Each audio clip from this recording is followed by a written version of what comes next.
Imagine standing at the entrance to a stone chamber beneath what was once the most powerful fortress in Japan. 20 square meters. That's all. The temperature drops 3 degrees the moment you step close. The silence is wrong. Too heavy. Too deliberate. This chamber was built sometime in the early 1600s, carved from granite blocks that cost the equivalent of $10 million in today's currency to quarry, transport, and install. It survived fires that killed over 100,000 people. It outlasted the regime that built it. And for centuries, no one wanted to talk about why it existed. The official story? A fireproof vault for documents and treasure? Convenient. Boring. The kind of explanation designed to close a conversation before it starts. But here's what the records won't tell you. While this chamber was being built from stone to protect paper, prisoners were being held in wooden cells that burned like kindling. The priorities were explicit: documents before people, certainty before life. And when the city caught fire in 1657, when 60% of Edo became ash in 3 days, someone made a choice about which doors stayed locked. The legend that haunts this place involves spiked boards, impalement cells, torture devices so specific they had to be real. Except the maintenance records don't exist. The supply requisitions were never filed. The engineering doesn't add up. So we're left with a darker question. If the legend is folklore, what was the truth brutal enough to generate it? Today, we're opening the files on Edo Castle's detention system, the magistrates who measured success in confessions per capita, the interrogation rooms where paperwork was the real torture device, the stone chamber that was built to survive everything except scrutiny. This is the story of a justice system that didn't need spikes in the floor because it had something more efficient: stamps on paper and infinite patience.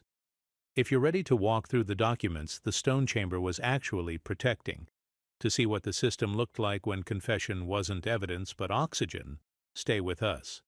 We're about to audit a nightmare that wore a bureaucrat's face. There's a place in Tokyo where the gravel sounds wrong. Not unpleasant, just wrong. Too uniform. Too deliberate. The kind of surface that tells you someone spent money, taxpayer money, ensuring your footsteps would make exactly this sound and no other. The Imperial Palace East Gardens. Clean. Managed. A postcard waiting to be taken. Clipped pines that seem to apologize for existing. Signage in 3 languages, polite to the point of erasure. Tourists follow the marked path because the marked path is all there is. Stone, gravel, greenery, repeat. And then, if you drift, if you let your attention wander from the tour group's obedient shuffle, you'll notice it. Low in the slope, a dark mouth in the hillside, stone that doesn't match the postcard aesthetic. No signage here. Or if there is, it's minimal, functional. The kind of label that says what something is without explaining why it matters. The Ishimuro, a stone chamber, approximately 20 square meters, built sometime during the Edo period, though the exact year gets murky depending on which historian you ask. The structure itself is not a mystery. It's there. You can visit it. You can stand at the threshold and peer into the darkness and feel the temperature drop 3 degrees in the span of a single step. What's uncertain is the purpose, what this small, heavy room was actually for. The official story, the one printed on the neat little placard if you bother to find it, suggests a fireproof storehouse, a vault for valuables, practical, boring, the kind of explanation that closes a file without asking why the file was opened in the first place. But stand there long enough, let the silence settle into your ears, and the official story starts to feel like a placeholder. A polite way of saying, we'd rather not discuss it. Because if power needed a cellar, what exactly was it storing? Objects or people? Walk toward the entrance and the sound design of the world changes. Footsteps on gravel, clear, sharp, individual, begin to muffle as you approach the stone threshold. The birds outside, which had been ambient noise, background static, flatten into something distant and irrelevant. Temperature drops. Not dramatically, not in a way that makes you gasp. Just enough that your skin notices. The air inside feels older, heavier, like it's been sitting in this chamber for centuries. unmoved by the ventilation of the modern world outside. The chamber is 20 square meters. Let that number sit for a moment. 20. A modest bedroom, a small office, a space you could pace across in 7 steps if you were walking quickly, 5 if you measured carefully. And yet, standing at the entrance, the volume feels wrong.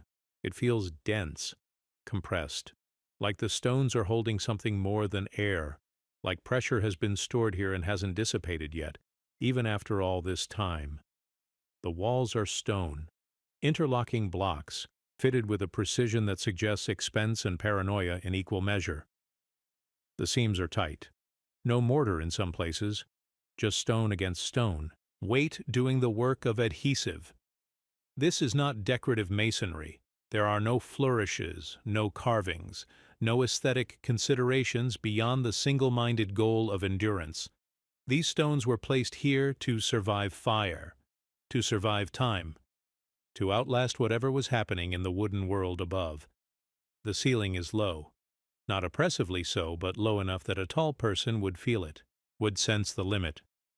The geometry here is deliberate, a small footprint, thick walls, minimal openings. This is not a room designed for comfort. It's a room designed to resist, to refuse, to remain intact when everything else burns. And burns it did. Edo, Tokyo's former name, was a city of wood and paper. A city that burned regularly, catastrophically. The Great Fire of Mareki in 1657 incinerated an estimated 60% of the city. Tens of thousands dead. Maybe more. The numbers blur because even counting becomes impossible when the infrastructure for counting is ash. And in the midst of that inferno, in the chaos of a city eating itself with flame, this stone chamber remained silent, sealed, functional. So we return to the question that haunts this space. If this was the fireproof box, what was the fire? Edo Castle wasn't built on a mountain. That's the first thing to understand. Most castles in feudal Japan hunted for high ground, for natural defense, for the psychological advantage of looking down on enemies and subjects alike. Edo Castle was different. It was built on flatland, on the edge of a bay, in a location that made no sense from a traditional military standpoint, because Edo Castle was never meant to be a mountain fortress. It was meant to be something more insidious, an administrative engine, a machine for control. The design philosophy here is suffocation disguised as order. Moats, multiple concentric rings of water, each one a boundary, each one requiring permission to cross. Gates. Not just one or two, but dozens, layered like locks in a sequence, each checkpoint manned by guards who existed solely to ask the question, "Are you allowed to be here?" Wards, districts, zones of access that turned the simple act of movement into a bureaucratic transaction. Security wasn't a wall you could see. Security was the landscape itself, the layout, the city as a filtering system. A bridge becomes a choke point. A guardhouse becomes a filter. A corridor becomes a funnel. Every path through the castle, through the city, was engineered to make movement feel like permission, like a privilege granted rather than a right assumed. You didn't walk through Edo Castle. You were processed through it. The castle complex covered a massive area. At its height, the grounds sprawled across what is now central Tokyo, consuming a footprint that would take hours to walk. The keep itself, the Tenshu, rose multiple stories, a tower visible from across the city, a permanent reminder of who held authority. But the keep burned. It burned in 1657. It was never rebuilt. And yet the system survived. The moats remained. The gates remained. The wards, the checkpoints, the filtering logic of the layout, all of it remained, functional and intact, even when the symbol itself was ash. This tells you something important. The architecture of control is not the building. It's the blueprint. It's the logic that survives fire. Edo Castle's origin story begins in 1457.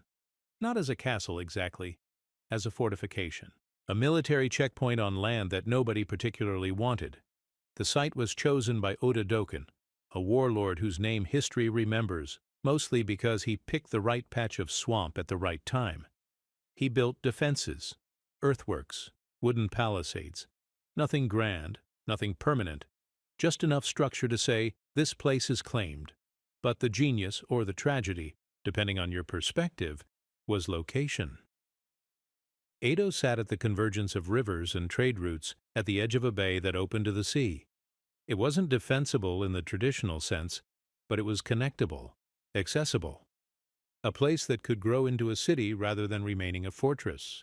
And when Tokugawa Ieyasu took control in the late 1500s, he understood what Ota Dokan had intuited a century earlier. Power in the new era wouldn't come from sitting on a mountain. It would come from sitting at the center of a network. So Ieyasu expanded.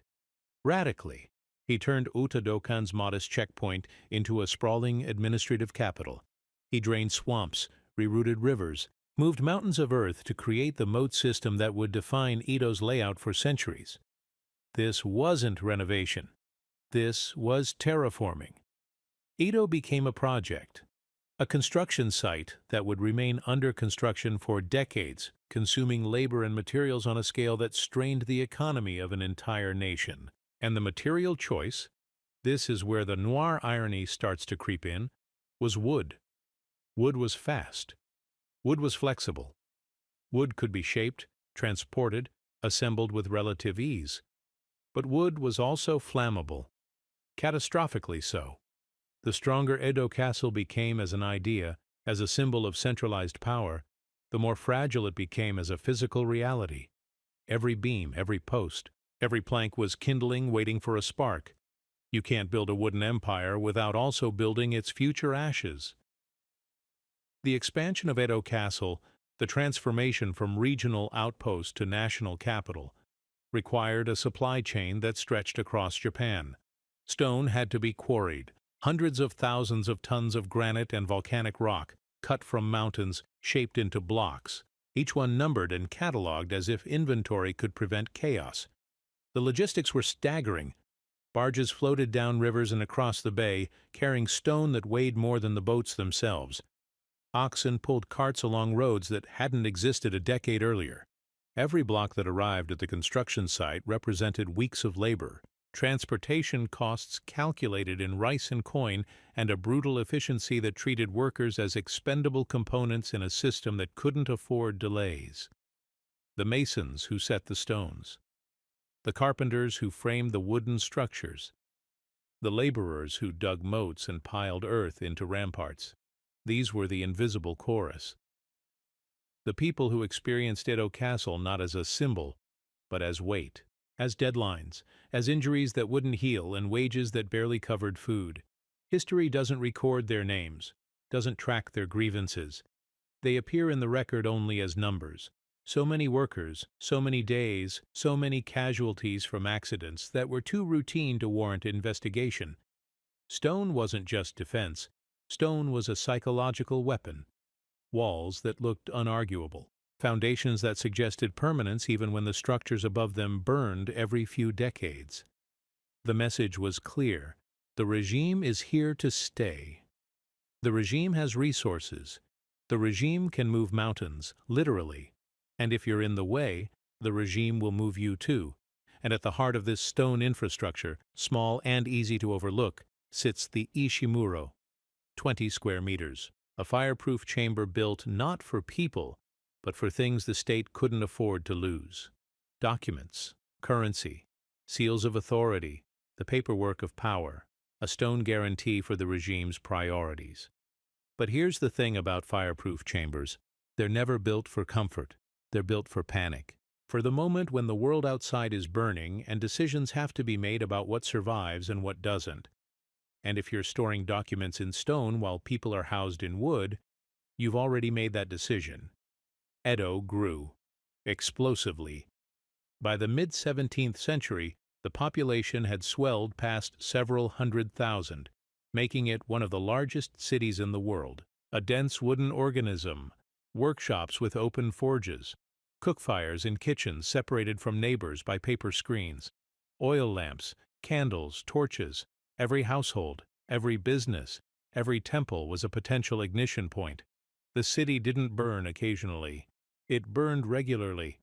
Fire was not a disaster. Fire was a condition, a recurring event that planners tried to mitigate with fire breaks, watch patrols, and bucket brigades, systems that worked beautifully right up until they didn't. The protocols were exhaustive. Neighborhoods were divided into fire watch zones. Guards patrolled at night, listening for the crackle, sniffing for smoke. Bells would ring, drums would beat. The alarm system was acoustic, sound traveling faster than flame in the early moments when intervention was still possible. Buckets were staged at street corners. Wells were maintained with religious discipline. The city understood its vulnerability. The city prepared. But preparation has limits. When wind and drought align, when one fire spreads to a second, and a second to a third, when the narrow streets become wind tunnels that accelerate combustion instead of containing it, the protocols collapse. The bucket brigades run out of water. The fire breaks become meaningless when embers leap across them. The watch patrols abandon their posts because the posts are on fire. The Great Fire of Meriki, 1657, started small. A temple, a gust of wind, the kind of accident that happens a dozen times a year and usually gets contained within an hour. But this time the wind didn't stop. This time the flames found a corridor of wooden buildings and followed it like a fuse. By the end of the first day, entire districts were gone. By the end of the second day, the fire had jumped the moats, breached the castle defenses, and started consuming the administrative heart of the regime. By the third day, 60% of Edo was ash. The death toll was catastrophic. Estimates range from 30,000 to over 100,000. The variance itself is a horror. The city's record-keeping infrastructure burned along with everything else, so even counting the dead became impossible. And in the chaos, in the smoke and panic and desperate evacuations, the Ishimuro remained. A stone box in a wooden apocalypse. Sealed. Intact. Functional. Which brings us back to the question that this entire documentary is built around. When the city burns, where do the arrested go? When the jails are wood and paper and straw, when the guards are fleeing and the prisoners are locked inside structures that are about to become ovens, what happens? Do the doors get unlocked? Do the prisoners get released into the chaos with a merciful hope that they'll survive on their own? Or do the doors stay sealed? Because maintaining order means maintaining control even when control becomes indistinguishable from murder. History doesn't give us a clean answer. The records are sparse, contradictory, deliberately vague in the way that institutional records tend to be when the institution doesn't want to memorialize its own failures. But the silence itself is suggestive. The absence of documentation about prison evacuations during the Meriki fire is louder than any testimony could be. And when the fires finally burned out, when the city began the long, grim work of rebuilding, the justice system didn't soften, it hardened. Because now there were more arrests to make, more vagrants to process, more scapegoats to name, more files to close. The machinery of control, having survived its greatest test, learned the wrong lesson, that it could survive anything, that it was fireproof, that the stone chamber mattered more than the people burning outside it. Tokugawa justice was a paperwork problem. That's the cleanest way to describe it. Not a moral system, not a search for truth, a bureaucratic process that required documentation at every step, signatures at every threshold, a file that could be closed and stamped and stored away as proof that the machine was functioning correctly. The magistrates who presided over trials weren't philosophers debating right and wrong. They were administrators processing cases through a predetermined sequence of procedures. Arrest, interrogation, confession, sentencing. Each stage had forms. Each form had fields. Each field had to be filled in before the case could move forward. The records that survived, and many did survive because the regime was obsessive about documentation, read like inventory logs. Name of accused, age, occupation, district of residence, nature of the alleged crime, date of arrest, name of arresting official, witness statements, if any, and then, critically, the question that determined everything else. Confessed or not? confessed. Because here's the structural problem baked into Tokugawa justice. Releasing someone looked like failure. Dropping charges suggested the magistrate had made a mistake. Admitting error meant admitting the system was fallible, and a fallible system was a system that invited doubt. Doubt was the enemy. Certainty was the goal, and the fastest path to certainty was confession, not evidence. Confession. Evidence was ambiguous. Evidence required interpretation. Evidence could be contested by clever defendants or their representatives, but confession was clean, binary. Either the accused admitted guilt or they didn't. And if they didn't, well, the system had procedures for that too. Procedures that escalated. Procedures that applied pressure until the ambiguity resolved itself into the only acceptable outcome: a signed statement of guilt that could be filed, sealed, and forgotten. The incentive structure was elegant in its cruelty. Magistrates were evaluated on closure rates, on the percentage of cases that ended with conviction rather than dismissal or indefinite detention. A magistrate who frequently released suspects was a magistrate who invited scrutiny from superiors. A magistrate whose files all closed with neat confessions and appropriate sentences was a magistrate doing the job correctly. The system didn't reward truth. It rewarded compliance with process. In noir terms, the court wasn't chasing truth. It was chasing a file that could be stamped, and the confession itself became the oxygen of the entire system. Without it, cases stalled. Suspects lingered in detention. Resources were consumed by prisoners who refused to give the system what it needed to move on. With confession, everything flowed. The paperwork completed itself. The case closed. The prisoner moved from interrogation to sentencing to punishment or execution with a bureaucratic efficiency that felt, to the people operating the system, like justice. But to achieve that efficiency, to keep the conveyor belt moving, the system needed a place to store people while pressure was applied. A holding pen, a bottleneck where time itself became a form of coercion. Denmacho, later known as Kodenmacho, Edo's central jail, the place where the arrested waited for their files to close. The facility wasn't grand. It wasn't designed to impress. It was designed to contain, to process, to hold as many bodies as the arrest rate demanded without collapsing into total chaos. The compound sprawled across several city blocks, a warren of wooden structures divided into sections based on social rank, gender, and severity of alleged crime. Samurai offenders were kept separate from commoners, women separate from men. Those accused of capital offenses were isolated from petty thieves. The segregation was administrative, not humane. The system didn't care about dignity. It cared about preventing escapes and maintaining hierarchies even in confinement. The math of overcrowding was brutal. Cells built for 5 held 15. Cells built for 10 held 30. The facility's capacity was a theoretical number that bore no relationship to the actual volume of human bodies crammed inside at any given time.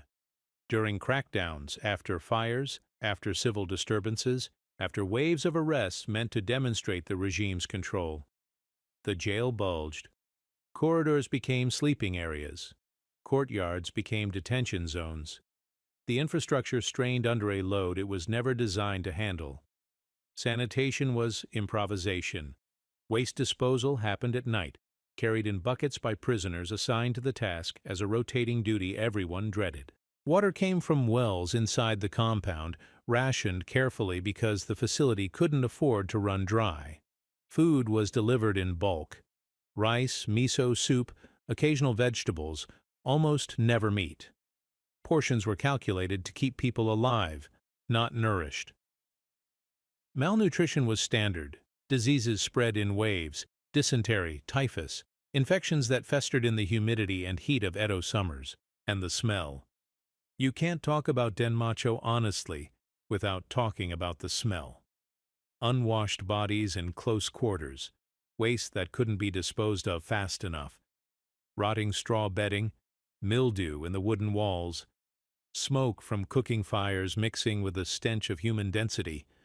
Guards learned to breathe through their mouths. Visitors, family members allowed brief supervised contact, would leave gagging, handkerchiefs pressed to their faces. The smell was a border, a sensory announcement that you were entering a place where normal human conditions no longer applied. The dread of Denmacho wasn't torture devices. It was this: conditions that punished everyone equally. Heat in summer that turned cells into ovens, cold in winter that seeped through wooden walls and thin blankets. Lice, rats, disease.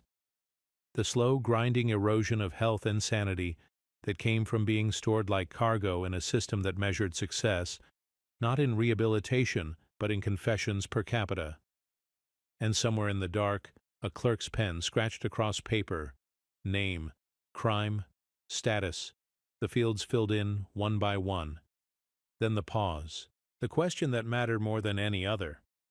Confessed? The interrogation process had stages, documented stages, approved stages. The system was too bureaucratic to leave coercion to improvisation. There were rules, thresholds, a ladder of escalation that had to be climbed step by step, with authorizations at each level, because even violence had to be routed through paperwork. Stage 1 was conversation, polite almost. The magistrate or his designated interrogator would ask questions. The accused would answer or remain silent. The interrogator would point out inconsistencies, suggest that cooperation would lead to leniency, remind the accused that the system had time even if they didn't. This could last days, weeks. The interrogation sessions themselves were brief, an hour, maybe two, but they repeated, daily, sometimes multiple times per day. The message was patience. The system could do this forever. Could you? Stage 2 introduced discomfort. Not torture, not yet. Just the removal of small comforts that made detention bearable. Reduced food rations, longer periods in isolation, restriction of family visits, sleep deprivation through forced labor, or frequent night interrogations. The accused might be made to kneel on wooden floors for hours, while questions were repeated in endless loops. The pain was real, but it left no permanent marks. It was suffering you couldn't photograph, couldn't prove in hindsight. Suffering that lived entirely in the body's memory and the logbook's euphemisms. Stage 3 required approval. Written approval. A magistrate had to sign off before harsher methods could be employed. This is where the bureaucratic cruelty became fully visible. The violence wasn't random. It was authorized, documented. Someone in authority had to review the case, review the resistance, and make a determination. This person's refusal to confess justifies escalation. The methods themselves were described in period accounts with clinical precision. There were tools, techniques, procedures with names that sound almost medical until you understand what they actually entailed. Pressure applied to joints, restraints that immobilized the body in positions that became agonizing over time, methods that exploited the body's own weight, its own exhaustion, its own limits against itself. But here's what's critical to understand. The system didn't need sadists. It needed compliance. The scariest operators weren't the ones who enjoyed inflicting pain. They were the ones who treated it as routine, who followed the procedures exactly as written, who filled out the forms correctly and maintained the equipment and clocked in and out on schedule like any other civil servant doing any other job. The machinery of coercion ran on paperwork, on approvals that distributed responsibility so thoroughly that no single person felt accountable. The interrogator was just following the magistrate's order. The magistrate was just following procedure. The procedure was just codified tradition. And tradition was just the accumulated weight of all the previous cases where these methods had worked, where confession had been extracted, and cases had closed, and the system had proven, once again, that it knew what it was doing. The scariest sound wasn't screaming. It was the stamp hitting paper, the chop mark that meant authorization had been granted. That meant the next stage could proceed. That meant the machine could continue functioning exactly as designed. And lurking in the margins of every discussion about interrogation, in the whispered stories that guards told each other, and that prisoners passed like rumors through cell walls, was the legend that gives this documentary its title. The spiked hellboard, a device so horrifying it sounds like invention, so specific it feels like it must be real. The story goes like this. Prisoners who refused to confess were placed on boards studded with spikes, not impaled necessarily. The spikes were supposedly arranged to support the body's weight while causing constant pain. The prisoner would be forced to lie on this surface for hours, days, until exhaustion and agony broke their resistance. Some versions of the story claim the spikes were dulled, designed to bruise rather than pierce, maximizing suffering while minimizing the risk of fatal injury. Other versions describe sharper implements, fresh blood, infections that killed slowly after the confession was finally signed. But here's where the documentary needs to pump the brakes, where we need to ask the forensic questions that legend doesn't want us to ask. If spiked boards existed, where would they fit in the architecture of confinement? What would the installation look like? How would they be cleaned between uses, because blood and human waste don't just evaporate? Who would maintain them? Because spikes dull and wood rots, and any device that interfaces with human bodies at this scale would require constant upkeep? And most importantly, where is the paper trail? Because the Tokugawa regime documented everything: weapons inventories, tool requisitions, maintenance schedules. If spiked boards were standard equipment in jails, there would be records, expense reports for their construction, requisition forms for replacement spikes, maintenance logs showing when they were cleaned or repaired, instructions for their use, warnings about their misuse. The absence of this mundane bureaucratic evidence is deafening, which suggests one of two possibilities. Either the spiked hellboards never existed as physical devices, or they existed but were never officially sanctioned, never part of the approved procedures, operating in some shadow zone where torture happened off the books and left no documentary trail. Both possibilities are grim, but they're grim in different ways. The legend of the spiked board does something important, though, even if it's not literally true. It gives people an image, a single horrifying object that can represent a system too complex and too boring to comprehend in its full bureaucratic reality. Folklore doesn't care about procurement records. Folklore cares about capturing the feeling of systemic cruelty in a form that memory can hold onto. When a system is opaque, when it operates behind walls and closed doors and official silence, the public invents a visible monster to explain the invisible pressure. The monster might not be real. The pressure definitely is. And maybe, this is where the documentary leans into its darkest speculation, maybe the real horror is more plausible than the legend: coercion that leaves fewer visible marks because the record matters more than the body, pain that's calibrated to extract confession without killing the confessor before the paperwork is signed. A system sophisticated enough to understand that dead prisoners can't validate their own files, but broken prisoners absolutely can. The monster the public imagined might have been theatrical. The monster that actually existed was bureaucratic. But let's follow the legend's logic for a moment. Let's do the engineering audit. If you were designing a spiked board for interrogation purposes, what would the specifications be? The board itself would need to be sturdy. Hardwood, probably oak, thick enough to support adult body weight without flexing. The spikes would need to be metal, not wood, because wood dulls too quickly and splinters in ways that cause fatal infections. Iron, most likely. Maybe bronze if the facility had the budget. Spacing would matter. Too close together and the spikes would simply pierce flesh immediately, defeating the purpose. Too far apart and the body's weight would distribute across fewer points, increasing the chance of fatal penetration. The ideal spacing would be something that creates constant pain without immediate incapacitation, maybe 2 inches between spike tips, maybe 3. And then there's the question of angle. Vertical spikes would puncture. Slightly angled spikes, say 30 degrees off vertical, would allow the body to settle into a position where weight is supported without full penetration, but movement becomes impossible without worsening the pain. This is the kind of engineering that requires iteration, trial and error, testing. Which brings us back to the paperwork. If this level of design existed, Someone had to authorize it. Someone had to pay for materials. Someone had to supervise construction. And someone had to train the guards in its use, because a device this specific would be too dangerous to operate without instruction. The absence of those records doesn't prove the device never existed, but it strongly suggests that if it did exist, it wasn't part of the official system.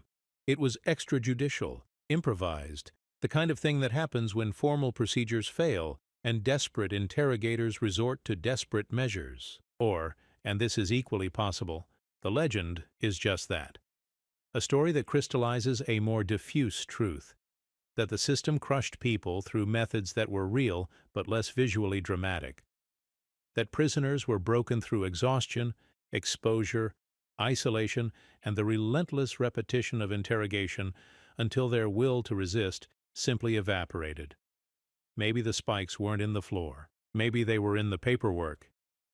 While legends circulated in taverns and marketplaces, while prisoners whispered warnings through cell walls, another class of workers kept the machinery of confinement functioning, the invisible labor, the people who maintained the locks, swept the corridors, delivered the food, stood watch through the night. Guards, clerks, carpenters, locksmiths, cleaners, the maintenance men of the unspoken. These weren't warriors. They weren't samurai with codes of honor and ancestral swords. They were low-ranking functionaries, people who took the job because it paid, because it offered some measure of stability, because other options were worse. And like all functionaries in all systems, they developed routines, shortcuts, coping mechanisms for work that slowly eroded the boundaries between duty and cruelty. The locksmith arrives at dawn, carrying a ring of keys that weighs more than it should. Each key corresponds to a specific cell, a specific gate, a specific door in the facility's internal geography. The keys are his authority, his responsibility. Lose a key, and prisoners escape. Prisoners escape, and he's the one held accountable. So the ring never leaves his person during working hours. He sleeps with it under his pillow. He checks the count obsessively. 37 keys in the morning, 37 keys at night. The carpenter works in a small shop adjacent to the main compound. He repairs doors that have been kicked, splintered, weakened by desperate escape attempts. He builds replacement sections of cell walls when wood rots or burns. He measures, cuts, fits, installs. His work is invisible when done correctly. When a door closes smoothly, when a wall holds without groaning, no one notices. But when something fails, when a lock doesn't catch or a board splits at the wrong moment, everyone notices. He's the person they blame. The guards rotate, shifts, day watch, night watch. The schedules are designed to prevent anyone from getting too comfortable, too familiar with the prisoners, too susceptible to bribes or emotional appeals. 3 months on day shift, then rotation. 2 months on night shift, then rotation. The constant shuffling creates a workforce that's always slightly disoriented, always slightly new to their assigned posts, always operating from procedure rather than experience. And the procedure is simple. Maintain order, prevent escapes, distribute food at designated times, conduct head counts at designated intervals, report unusual behavior, don't engage in extended conversations with prisoners, don't accept gifts, don't make promises, don't deviate. But humans are not machines. Guards get tired, they get bored, they start recognizing individual prisoners, developing preferences, forming judgments. This one is quiet, probably innocent. That one is trouble. Watch him closely. This one reminds me of my brother. That one reminds me of the man who cheated my father. The system tries to prevent personalization through rotation and procedure, but personalization happens anyway. And with personalization comes the possibility of both mercy and cruelty that the official procedures never explicitly authorize. A guard might slip extra food to a prisoner who seems genuinely ill, not because regulations permit it, but because denying food to someone who can't eat feels wrong even in a system designed around wrongness. Another guard might withhold water from a prisoner who insulted him during the last meal distribution, not because regulations require it, but because small acts of punishment are the only power a low-ranking guard actually wields. Both guards are deviating from procedure. One deviation eases suffering, the other intensifies it. Neither leaves a paper trail. The night guards face a particular psychological burden. They walk corridors in darkness, lantern light flickering off damp stone and rotting wood. They listen to the sounds of confinement, coughing, crying, the rustle of straw, the occasional scream that no one responds to because screaming is not classified as an emergency. They're alone with the prisoners in a way that day shift guards are not. Alone with the smell, alone with the awareness that the walls are thin and the locks are iron, and the only thing maintaining order is habit. Some guards develop rituals to cope. They count their steps during rounds, 32 paces down the main corridor, turn, 18 paces to the first checkpoint, turn, 45 paces to the second checkpoint. The numbers become meditative, a way to keep the mind occupied with something other than the context. Other guards talk to themselves, narrating their duties aloud. Checking the lock on cell 7. Lock is secure. Moving to cell 8. The sound of their own voice becomes reassurance that they're still human, still capable of speech, still separate from the silence they're patrolling. And some guards simply go numb. They stop seeing prisoners as individuals, stop registering the suffering as suffering. The mind, protecting itself from the accumulating weight of complicity, shuts down empathy and replaces it with mechanical execution of duty. Clock in, make rounds, distribute food, conduct head count, report, clock out. Tomorrow, repeat. The only thing worse than a cruel guard is a bored one, because cruelty requires energy, attention, a kind of perverse engagement with the prisoner as a target. But boredom produces negligence, missed rounds, unchecked locks, small violations of procedure that compound into security failures. And when security fails, when an escape happens or a prisoner dies under circumstances that should have been prevented, the bored guard is the one holding the keys, the one whose indifference made the disaster possible. So we return, as we must, to the Ishimuro, the stone chamber, 20 square meters, fireproof, still standing when so much else burned. The official explanation remains unchanged, a storehouse for valuables, documents, currency, objects the regime could not afford to lose. But consider the engineering irony embedded in this explanation. The state built this chamber with precision and expense to protect paper, to ensure that records would survive fire, that administrative continuity would outlast disaster.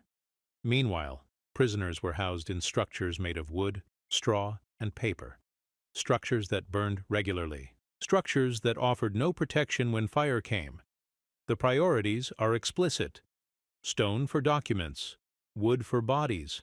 The regime's valuables were its paperwork, its ledgers, its proof of legitimacy. Human life was more expendable, more replaceable.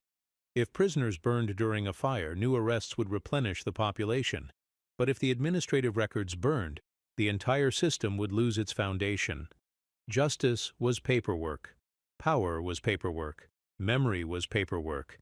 And so the Ishimuro stands as a symbolic monument to those priorities, a stone guarantee that what mattered would survive, a physical manifestation of the regime's hierarchy of value: paper above people, certainty above life, procedure above mercy. The chamber itself is accessible today. You can visit it. You can descend the few steps that lead to its entrance and peer inside and feel the temperature drop. But you can't enter. The interior is blocked, gated, preserved, but inaccessible, which is, in its own way, perfect, because the Ishimuro was never meant to be welcoming, was never designed for human comfort or human presence beyond the bare minimum required to store and retrieve its contents. The acoustics inside are peculiar. Sound doesn't echo the way it does in larger spaces. It gets absorbed, deadened, swallowed by the thick stone walls. A voice inside the chamber wouldn't carry far. A scream wouldn't reach the surface. The geometry is isolating, oppressive, even empty. Even in daylight with tourists standing a few meters away, the space retains a quality of confinement that feels intentional. Stand at that entrance long enough and the wind picks up. Not dramatically, just enough that you notice. The trees rustle. The gravel shifts under the footsteps of passing visitors. And somewhere in the distance, if you're listening carefully, a temple bell rings. Once, twice, marking time the way it's marked time for centuries. 1657 is coming, the fire that will redefine everything. The fire that will prove which structures were built to survive and which were built to burn. The fire that will force the regime to show its priorities not through policy statements or official proclamations, but through the simple physics of what remains standing when the smoke clears. The wind rises, the bell rings, and the stone chamber, silent and sealed, waits. The records begin with ink. Black ink on pale paper. Characters brushed in neat columns, right to left, each stroke deliberate. The magistrate's hand moving across the page with practiced efficiency. Name, age, district, occupation, alleged crime, date of arrest. The form is standardized, has been standardized for decades.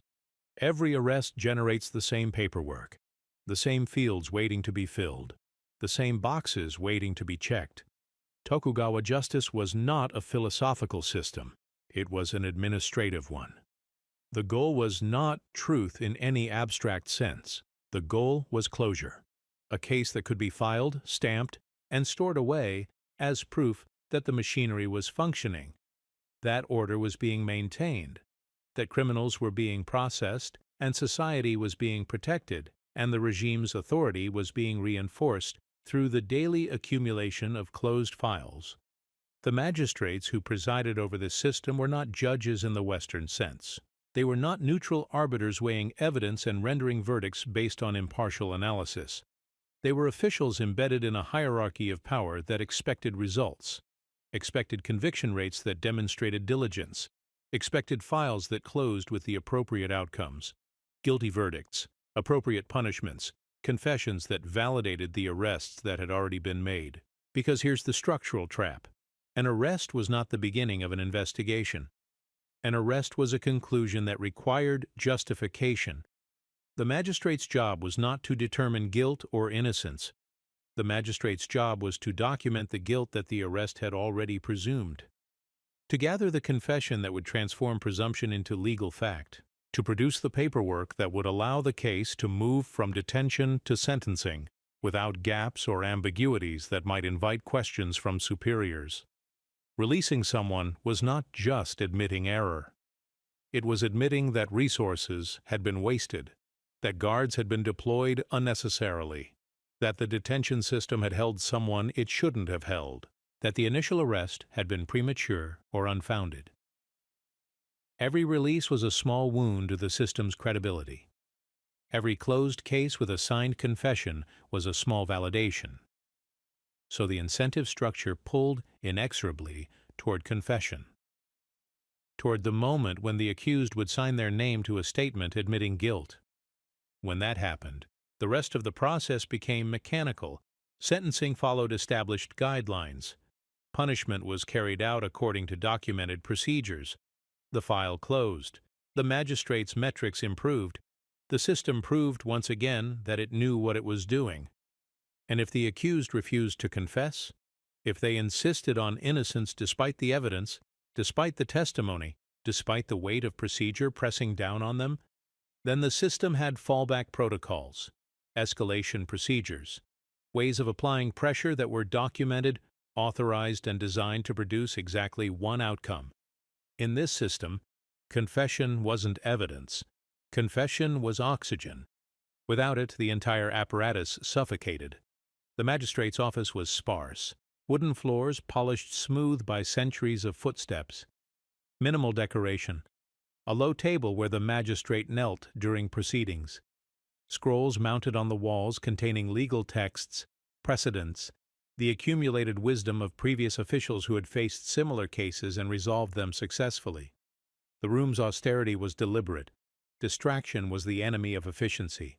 The space existed to facilitate one transaction, the conversion of accusations into documented guilt. Clerks sat to the side, brushes ready, recording every word spoken during interrogations. Their job was to create a verbatim record that could be reviewed, archived, cited in future cases. The words themselves became evidence, not evidence of what actually happened, but evidence that the proper procedures had been followed, that the accused had been given opportunity to speak, that the magistrate had followed protocol, that the system had operated correctly even if the outcome was predetermined. The questioning style was repetitive, almost hypnotic. The same questions asked in slightly different formulations over and over, hour after hour. The accused would answer.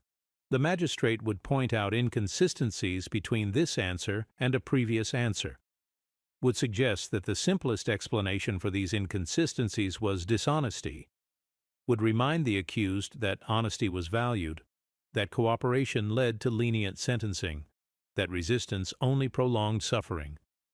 This could continue for weeks. The interrogation sessions themselves were not physically brutal at this stage, just exhausting, mentally corrosive.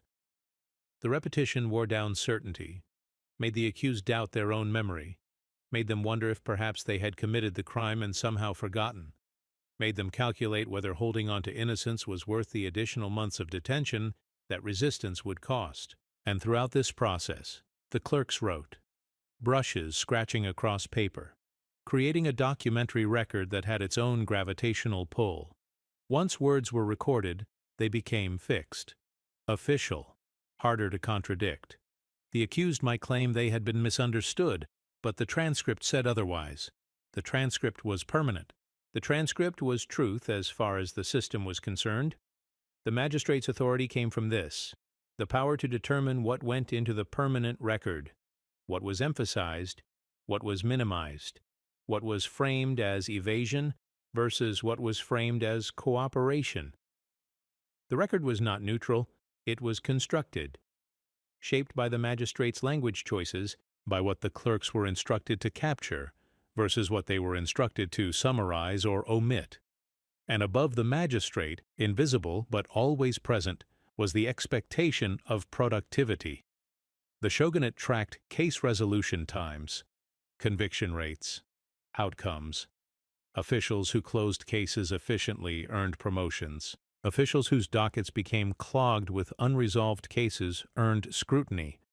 The pressure didn't come from a single cruel superior, it came from the system itself, from metrics that defined success in ways that made confession extraction not just acceptable, but necessary. The quiet part was never said aloud in official documents, but everyone in the system understood. We are not here to determine what happened. We are here to produce files that close cleanly. And clean closure requires confession. So when an accused person sat across from the magistrate, they were not sitting across from an individual. They were sitting across from a bureaucratic imperative, a machine that needed their signature to complete its cycle. And the machine had time. The machine had procedures. The machine had escalation protocols for people who resisted its hunger for closure. The pen scratches, the clerk records, the magistrate waits with infinite patience. And somewhere in the distance, barely audible, the sound of a cell door closing, the sound of someone being returned to Denmacho to think about their next interrogation session, to reconsider their position, to understand that the machine is not going to stop. Denmacho was the city's digestive system. Arrests came in one end, sentences came out the other, and in between, the long, slow process of extraction, of breaking down resistance until what remained could be processed cleanly through the judicial machinery. The jail complex occupied several city blocks in Edo's administrative district, close enough to the magistrate's offices that prisoners could be transported quickly for interrogations, close enough to the execution grounds that final sentences could be carried out without the logistics of long-distance transport. The location was strategic, functional. No one chose to live near Denmacho. The property values reflected proximity to human misery. The facility itself was divided into sections. The first division was by legal status. Samurai, commoners, and outcasts were never mixed. Social hierarchy persisted even in confinement. Samurai offenders, rare but not unheard of, were housed in separate quarters with marginally better conditions, not because the system cared about their comfort, but because treating samurai identically to commoners would undermine the social order that the entire regime was built to maintain. Even in punishment, rank mattered. The second division was by severity. Those accused of capital crimes were kept separate from those facing shorter sentences or fines. Partly this was security, preventing convicted murderers from influencing or harming less dangerous prisoners.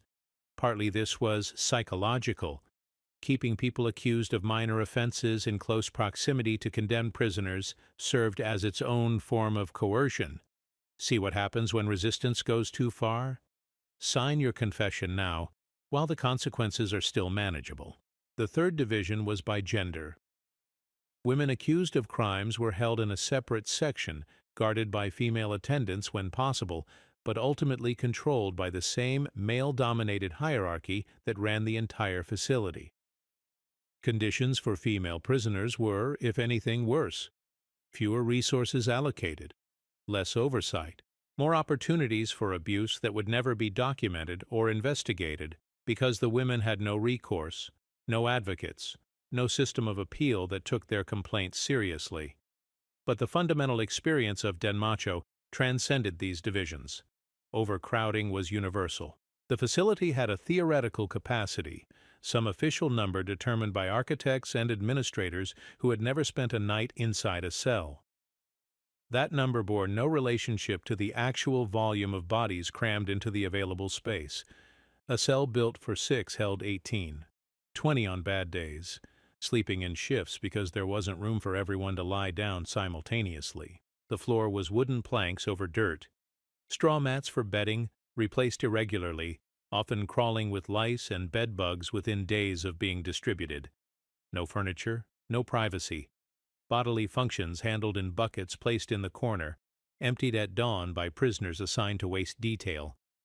The walls were wooden, thin enough that conversations in adjacent cells were audible. Guards would sometimes listen at the walls, hoping to overhear confessions or plans or information that could be used against prisoners during interrogation.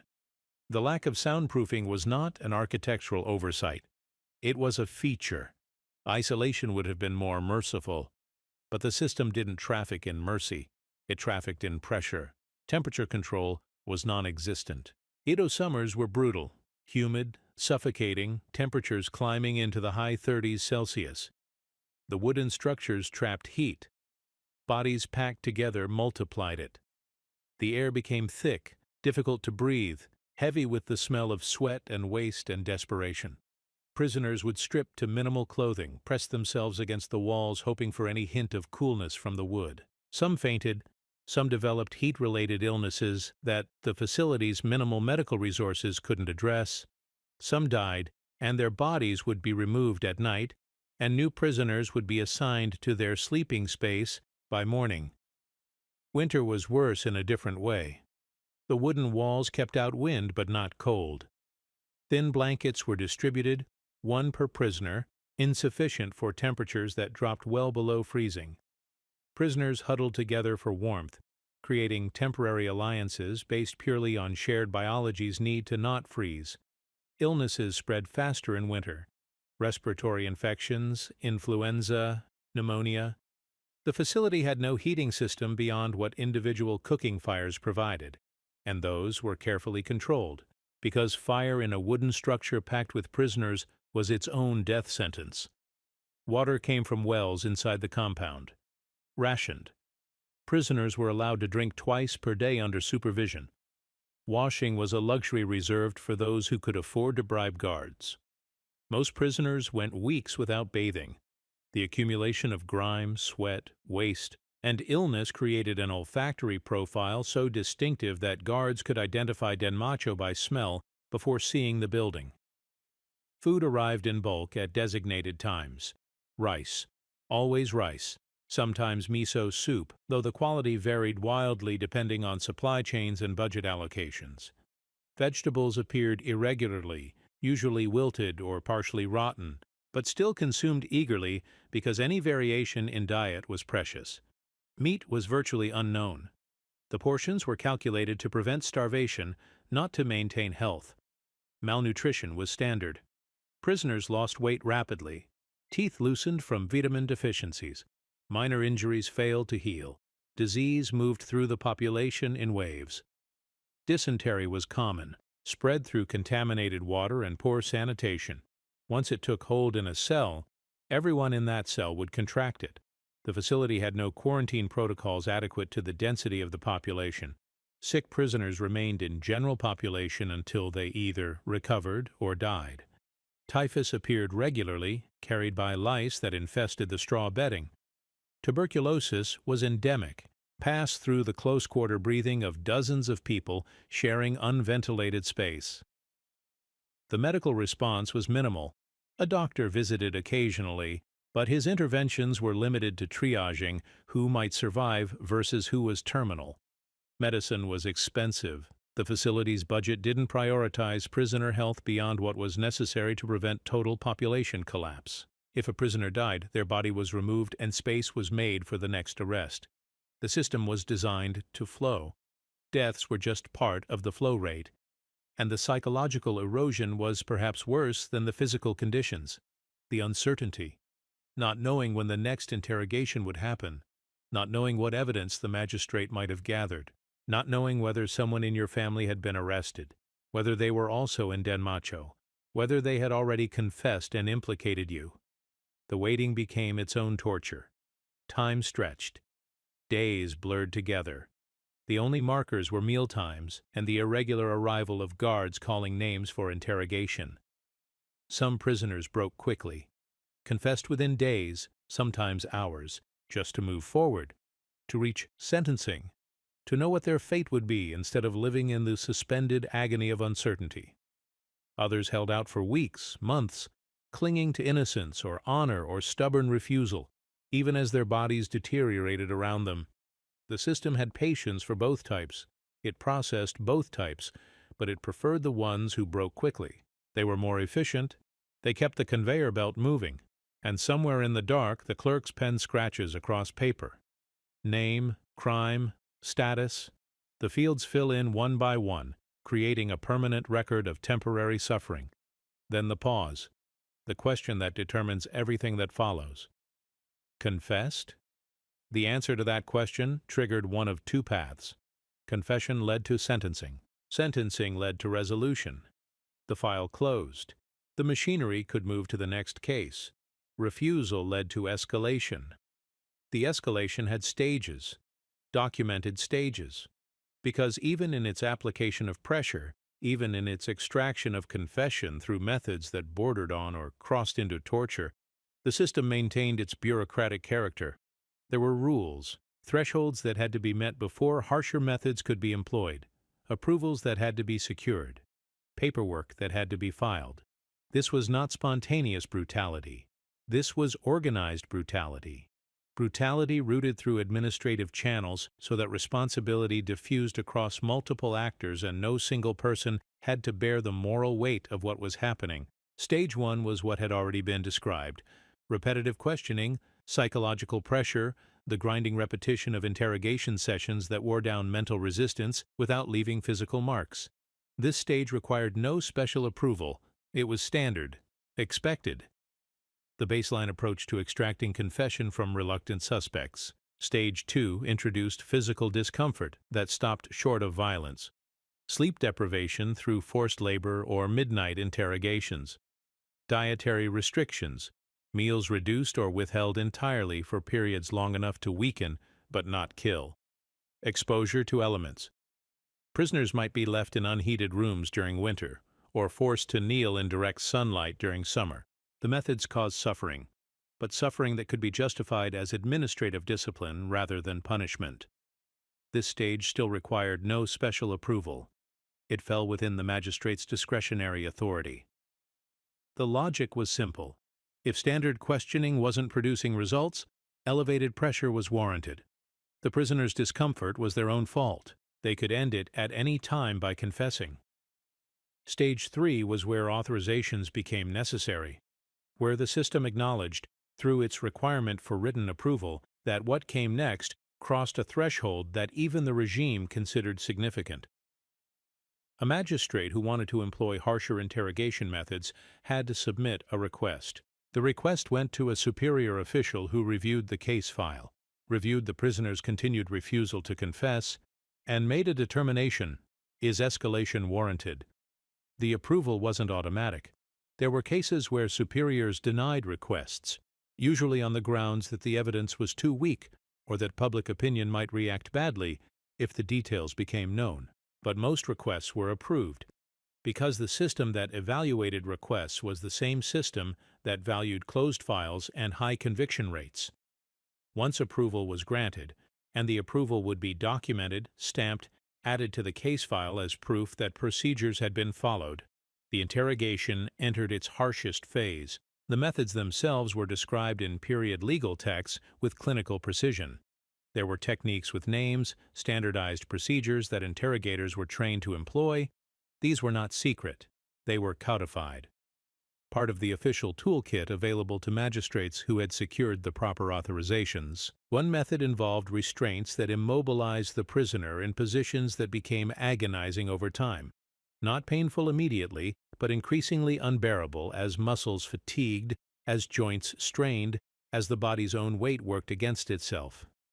The prisoner would be bound and left, sometimes for hours, until pain forced a confession.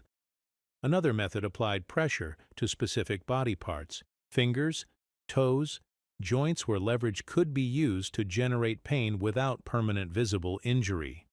The goal was not mutilation. The goal was suffering intense enough to break will while preserving the body's ability to sign a confession document. A third method involved water, forced consumption in quantities that caused choking and panic, or deprivation severe enough to induce dehydration, or exposure to cold water that lowered body temperature to dangerous levels. The variations were numerous, but the principle was consistent: use the body against itself. Make the prisoner's own physiology the source of their suffering. And throughout all of this, clerks would be present, recording, documenting not the methods themselves. Those details remained vague in official transcripts, but the prisoner's responses, the timing, the moment when resistance finally broke and confession emerged. The confession itself had to meet certain criteria. It had to be detailed enough to corroborate the charges, had to include specifics that only the guilty party would know, had to be signed or marked by the prisoner in a way that demonstrated voluntary participation. The fact that voluntary came after hours or days of physical coercion was not acknowledged in the paperwork. The confession was simply noted as having been given. The file moved forward. But here's what the system couldn't document: the human cost of this process on the people operating it, the guards who had to implement these procedures, the interrogators who spent their days extracting suffering from prisoners who might be innocent, the clerks who witnessed and recorded and filed away the evidence of what their government was doing in the name of justice. Some became cruel, found ways to enjoy the power, to take satisfaction in breaking prisoners, to justify the violence as necessary and righteous. These were the dangerous ones, but not the most common ones. More common were the ones who went numb, who treated interrogation as a job, a set of tasks to complete, a series of boxes to check, who clocked in, performed the required procedures, clocked out, and went home without thinking about what they'd done because thinking about it would make the job impossible to continue. And some, probably more than the records suggest, developed strategies to minimize harm while maintaining appearance of compliance, would apply methods less severely than authorized, would claim confessions had been extracted when prisoners had only half-admitted ambiguous statements, would falsify parts of the documentation to speed cases toward resolution and get prisoners out of the interrogation cycle before permanent damage occurred. These acts of mercy were violations. If discovered, they would result in punishment for the officials involved. But they happened, had to have happened. Because not everyone who works in a brutal system is brutal. Some are just trapped, doing what they can to survive while minimizing the harm they cause. The machinery didn't need sadists. It needed compliance, and compliance was easier to achieve than sadism. Most people, given clear procedures and proper authorization, will follow orders even when those orders involve inflicting suffering. The paperwork provides psychological distance. The hierarchy provides diffusion of responsibility. The system provides justification. And so the machine ran. Arrests fed into Denmacho. Interrogations extracted confessions. Confessions fed into sentences. Sentences cleared space for new arrests. The cycle was self-sustaining, efficient, terrible in its efficiency. And lurking always, in the whispered conversations between prisoners, in the rumors that spread through the city, in the stories that parents told children to encourage obedience, was the image that gave this documentary its title, The Spiked Hell Board, the torture device so specific, so vivid, that it had to be real. Or at least, people wanted it to be real. Because if it was real, if there was a single identifiable monster that could be pointed to, then the system's cruelty could be understood, could be located in a specific object rather than diffused across an entire bureaucratic apparatus. The legend varied depending on who was telling it. Some versions described a flat board studded with iron spikes arranged in a grid pattern. The prisoner would be forced to lie on this surface, their weight distributed across hundreds of spike points, none penetrating fully but all causing constant, accumulating pain. Movement was impossible without worsening the injury. Escape was impossible while restrained. The only relief came from confession. Other versions described the spikes as dulled rather than sharp, designed to bruise and press rather than pierce. This variation made the device seem more plausible. Why would the system want to kill prisoners before extracting confessions? A device that maximized pain while minimizing the risk of death would be more functionally useful. Still, other versions claimed the boards were angled, or that prisoners were inverted on them, or that additional weights were placed on top of the prisoner to increase pressure. The details multiplied with each retelling, each edition making the legend more elaborate and, paradoxically, less believable. But folklore doesn't care about believability. Folklore cares about emotional truth. And the emotional truth the spiked hellboard represented was this: the system will break you. The system has tools specifically designed to break you. Resistance is futile, not because you lack courage, but because the machinery designed to extract compliance is too sophisticated, too persistent, too willing to inflict suffering until you give it what it wants. The legend functioned as a warning, as a deterrent, as an explanation for why people confessed even when innocent. It wasn't weakness. It was the spikes. The imagined physical reality of torture became a socially acceptable excuse for the real psychological torture that the system actually employed. And maybe that was the legend's real function, to give people something visible to blame so they didn't have to confront the more disturbing truth that confession could be extracted through bureaucratic persistence alone, through exhaustion, isolation, repetition, and the slow grinding erosion of will that came from being trapped in a system that had infinite patience and zero accountability. The question the documentary keeps returning to: did the spiked hellboard actually exist as a physical device? The forensic answer is probably not. The reason is mundane. The reason is maintenance. If spiked boards were used regularly in Denmacho or other detention facilities, they would require upkeep. Metal spikes would dull, bend, rust. They would need to be sharpened or replaced. The wooden boards themselves would absorb blood, waste, fluids. They would need to be cleaned, treated, eventually discarded and rebuilt. Any device that interfaced with human bodies at this scale would generate a maintenance trail. And maintenance generates paperwork. The Tokugawa regime was obsessive about documentation, supply requisitions, tool inventories, maintenance schedules. If torture devices were standard equipment, there would be records, purchase orders for iron spikes, requisitions for replacement boards, instructions for cleaning and storage, training manuals for their use. The bureaucratic machinery that documented everything else would have documented this too. That documentation doesn't exist. Or if it exists, it's never been found, despite centuries of historical research into Tokugawa criminal justice. The absence is conspicuous. which suggests that if spiked boards existed at all, they were improvised, unauthorized, used by individual interrogators in specific cases, but never standardized across the system.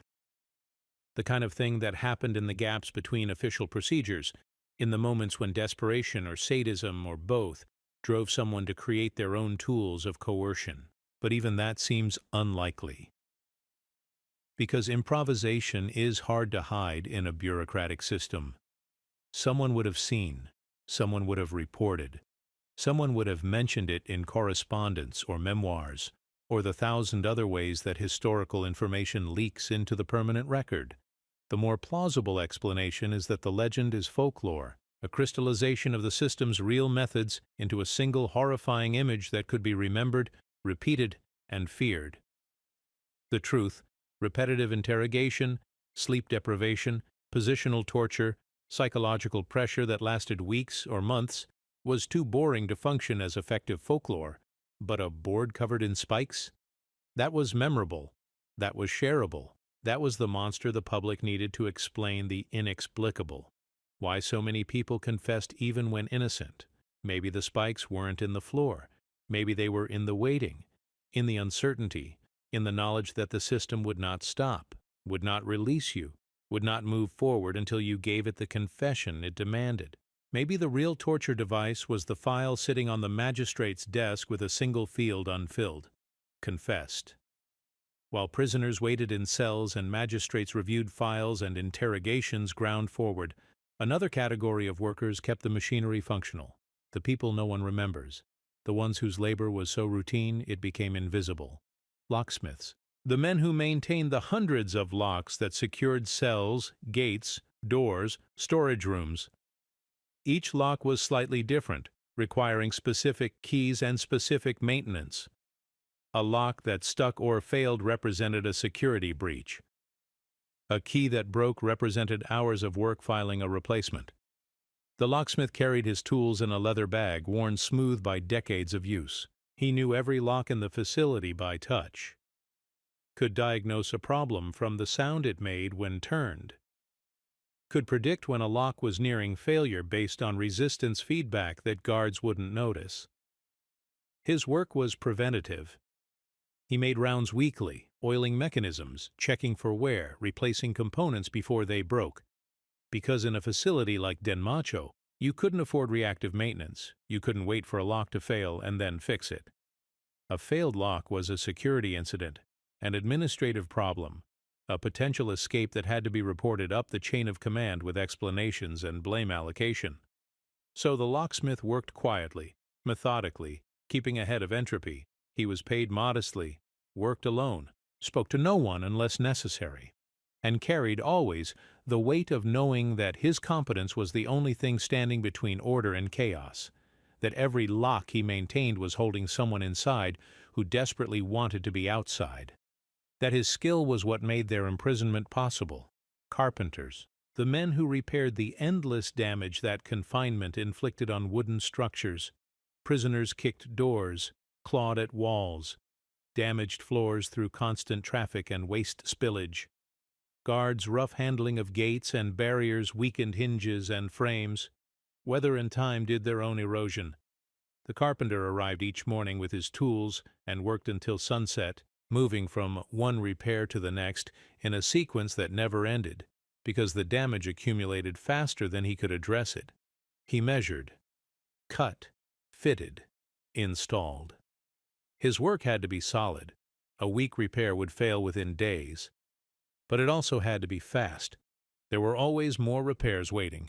The balance between quality and speed defined his professional life. Rush too much and guards would complain about shoddy work. Take too long and the backlog would grow unmanageable. He worked with reused lumber when possible. New wood was expensive, required budget approvals that took weeks. So he salvaged. Took boards from one failed section and repurposed them in another.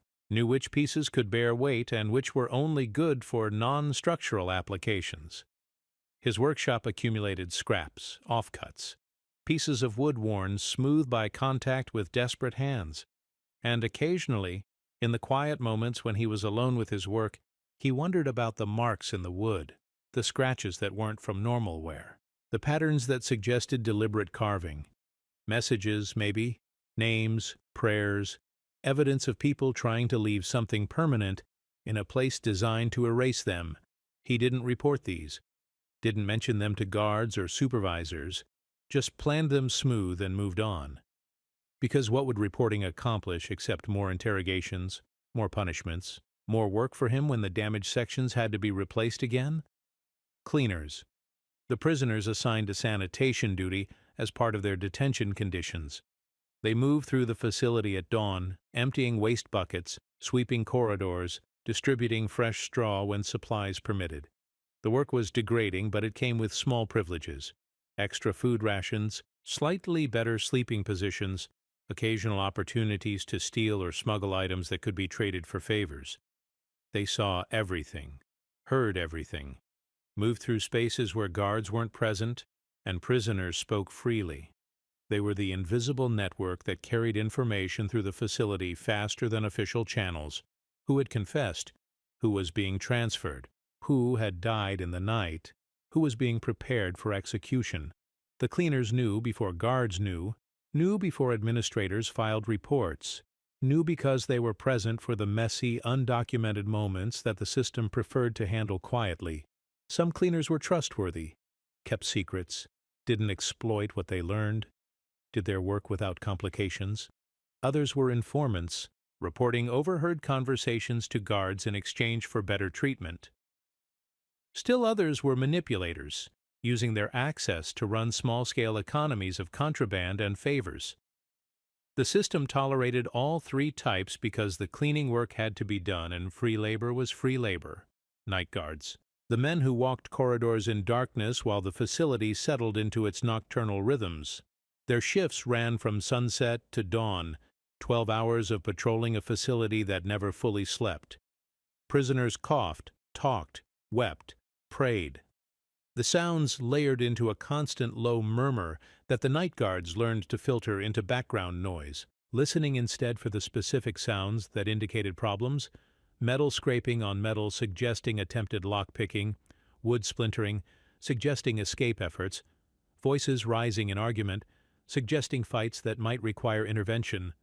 The night guards carried lanterns but walked mostly in darkness to preserve oil and maintain night vision. They knew the facility by touch as much as sight, knew which floorboards creaked and which were silent, knew which corners were used for contraband exchanges and which were merely shadows, knew which prisoners were dangerous and which were broken.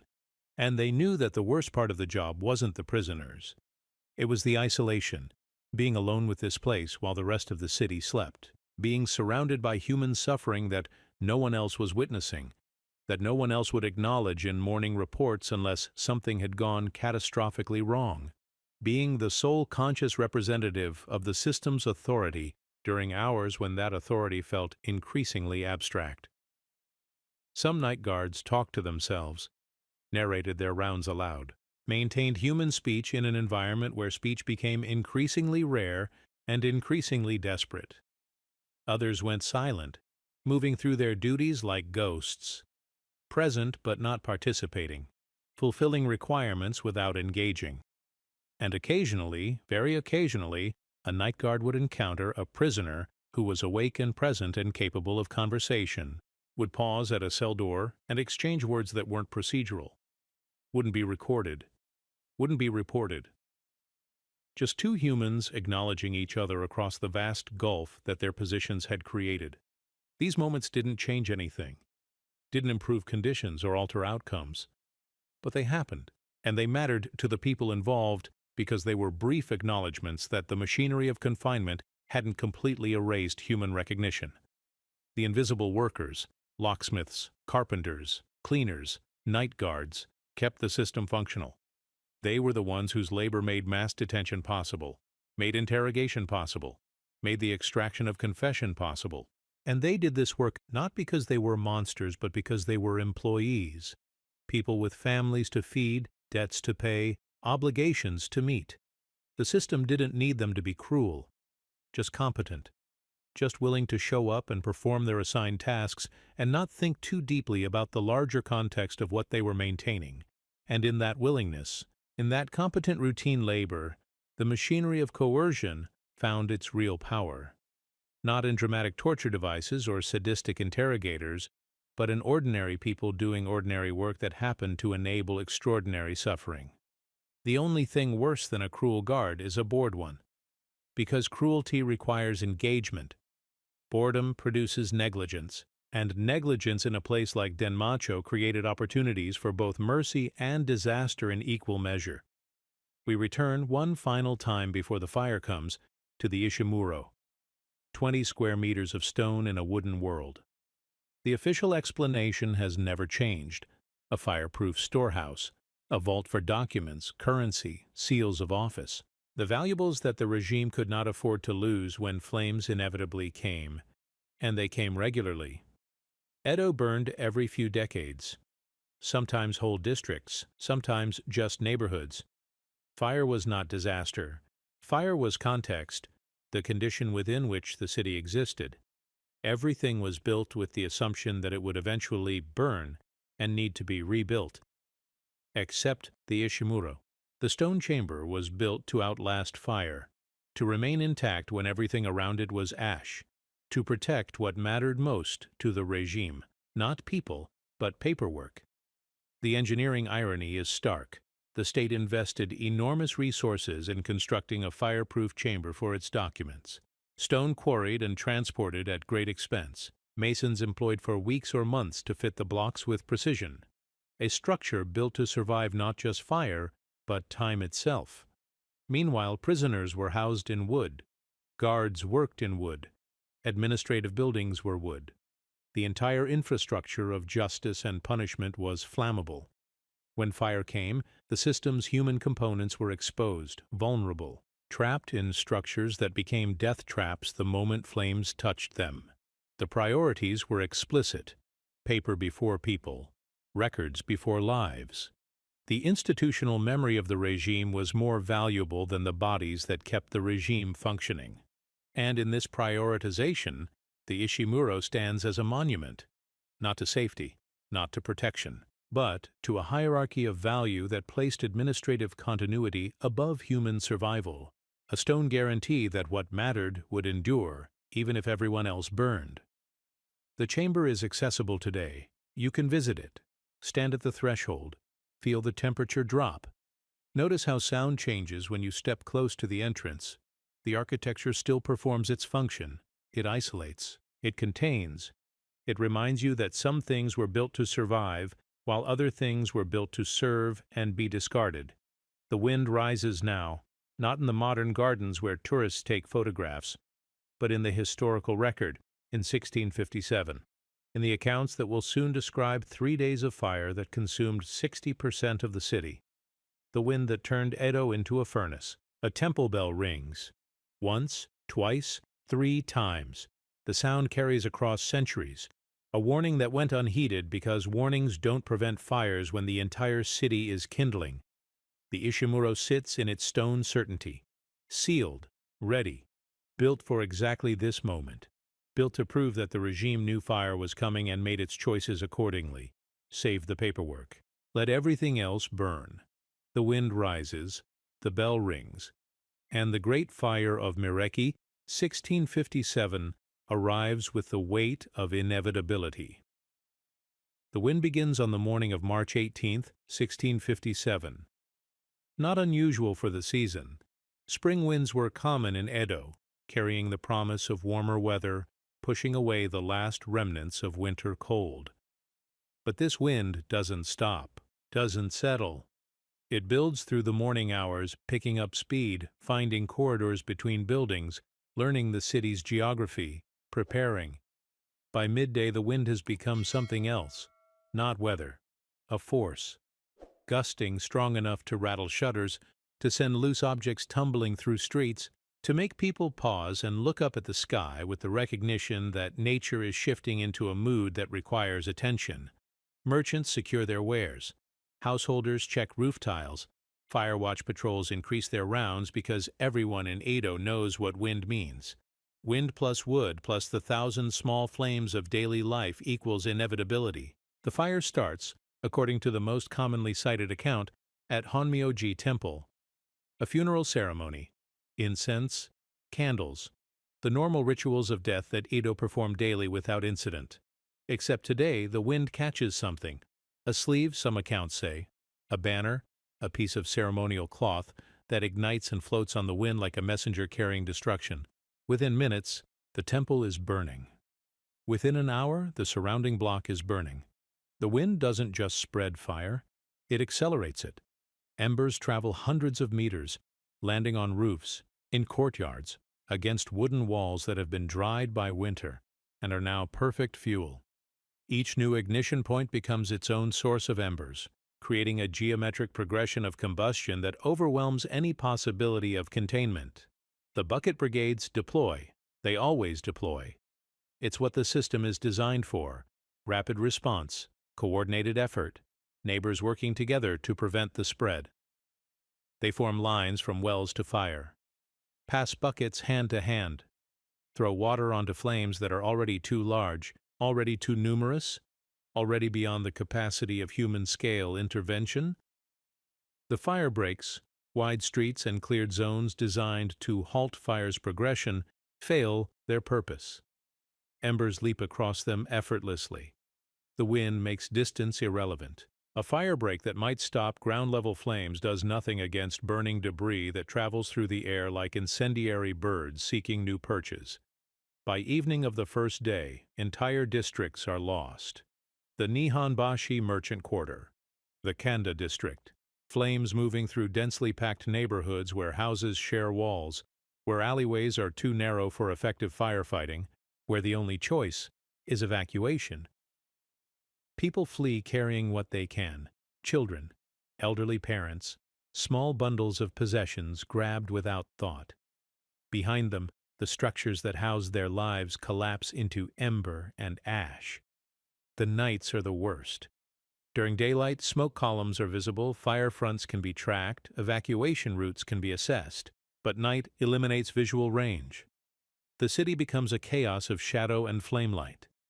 People trapped in neighborhoods surrounded by fire. People running in darkness toward destinations they can't confirm are still standing.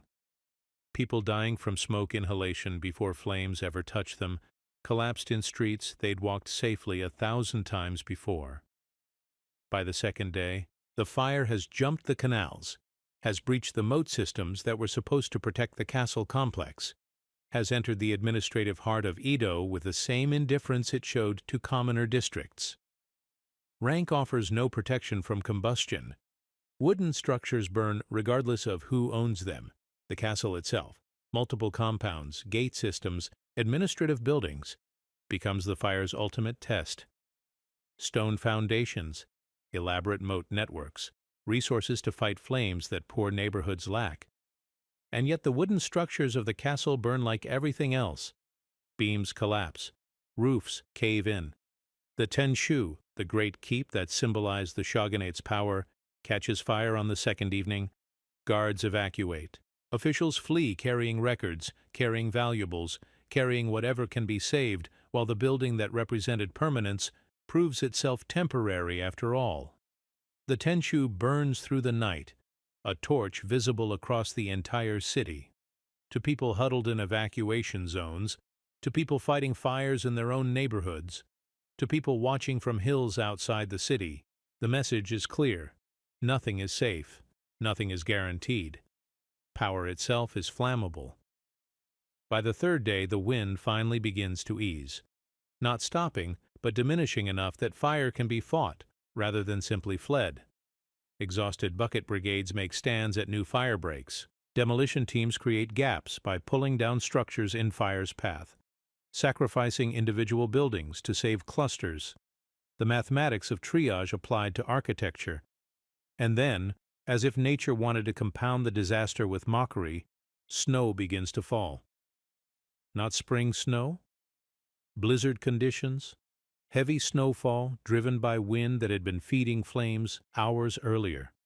The temperature drops. The survivors, hundreds of thousands displaced, living in temporary shelters, in temples, in open spaces, face a new enemy: cold, exposure, the transition from fire to ice happening so quickly that adaptation becomes impossible.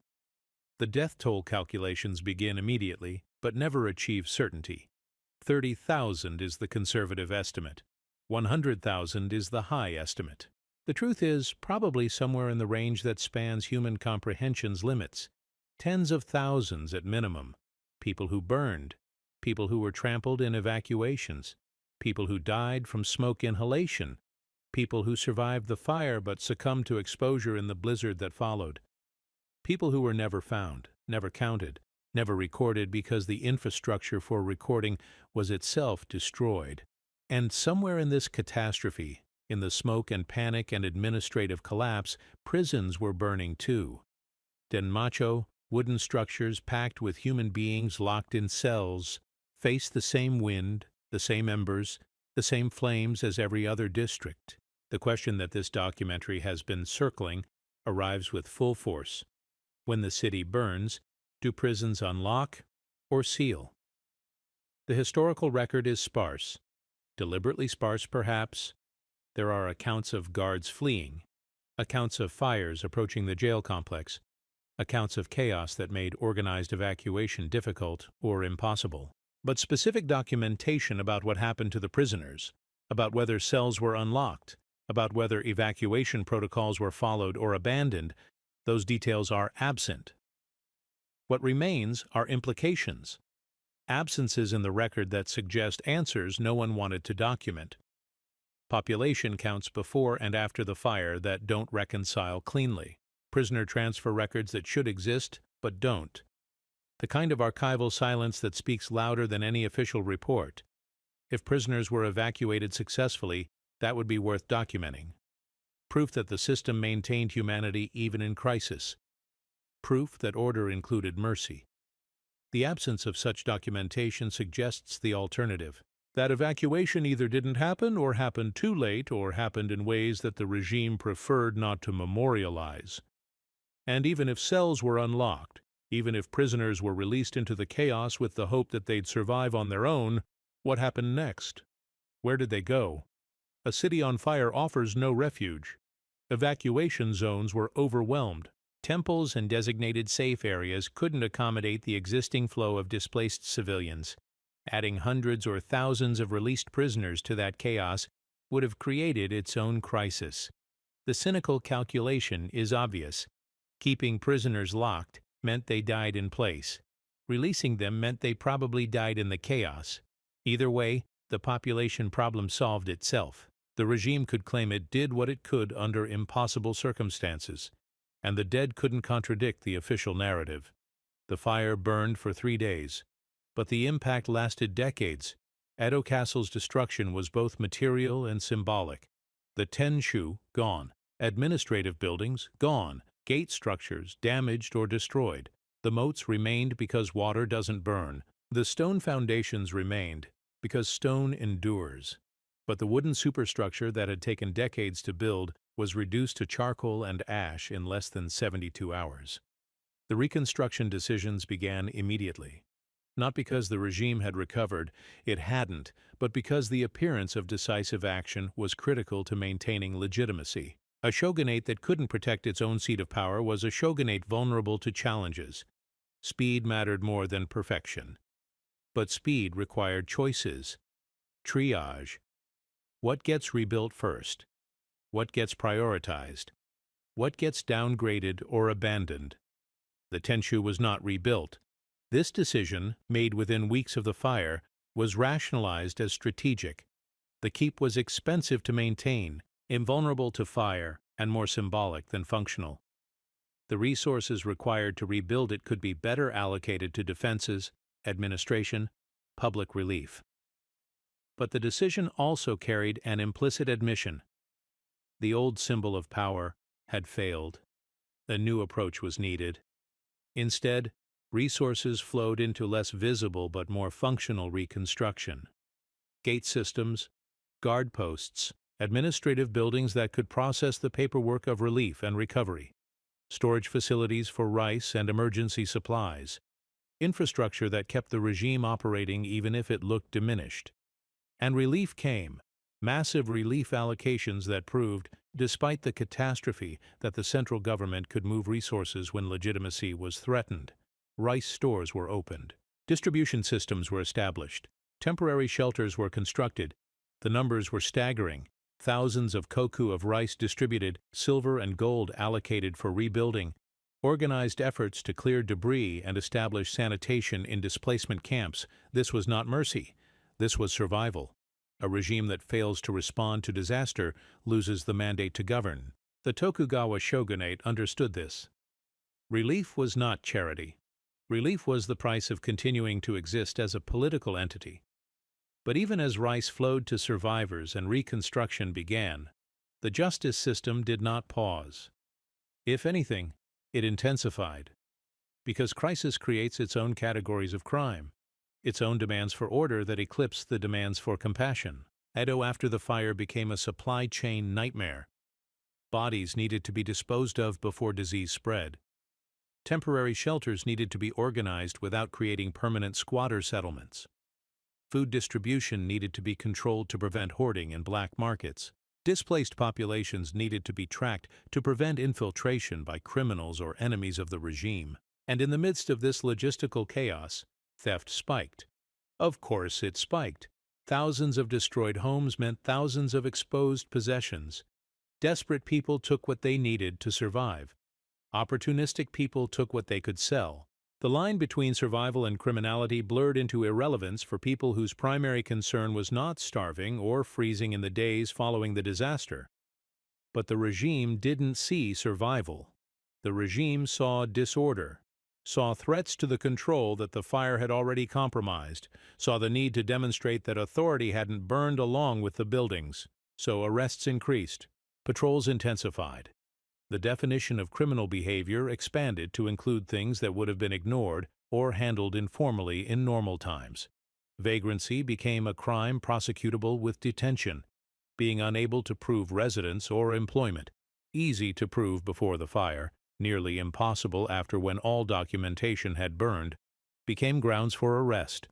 Suspicion of theft, even without evidence, became sufficient for detention while investigation proceeded at the system's leisure. The jails that survived the fire filled rapidly. The jails that burned had to be reconstructed or improvised in temporary facilities that lacked even the minimal standards of the permanent structures. Conditions that had been terrible before the fire became catastrophic after. Overcrowding reached levels that made disease inevitable. Food rations decreased as supply chains struggled. Medical care, never adequate, became virtually non-existent. And through all of this, the pressure for confessions increased, because the system still needed to close files, still needed to demonstrate that it was processing criminals efficiently, still needed to prove that order was being restored even as the city rebuilt from ruins. The post-fire context made coercion easier to justify. These were extraordinary times. Emergency measures were necessary. Suspects couldn't be released just because conditions were uncomfortable. Conditions were uncomfortable for everyone. Confessions needed to be extracted quickly because the detention facilities couldn't handle prolonged investigations. The crisis became the excuse for accelerating the procedures that had always been brutal but could now be framed as unavoidable responses to unavoidable circumstances. The population numbers ground against imagination. Edo before the fire. Somewhere between 500,000 and 600,000 people, depending on whose estimates you trust.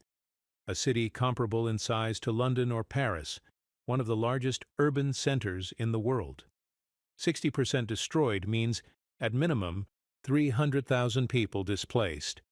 Tens of thousands dead. Infrastructure for processing this scale of disaster simply didn't exist in 17th century terms. Every policy decision became a blunt instrument. Food distribution couldn't account for individual need. It had to operate on bulk allocation to zones. Shelter couldn't be tailored to family size. It was collective spaces that people crammed into however they fit. Medical care couldn't triage based on severity. It could only separate the definitely dying from the possibly recoverable. And justice, operating in this context, became even more mechanically cruel than it had been before, because nuance was expensive, investigation was expensive, individual consideration was expensive.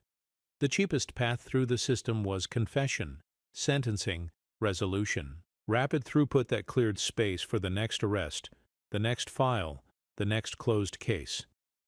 A magistrate's voice cuts through the documentary's soundscape. We must restore order.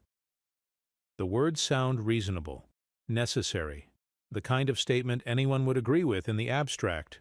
Order is better than chaos. Stability is better than collapse.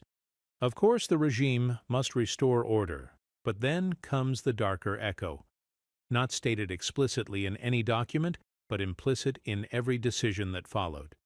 At any cost. Order at the cost of mercy. Order at the cost of individual justice.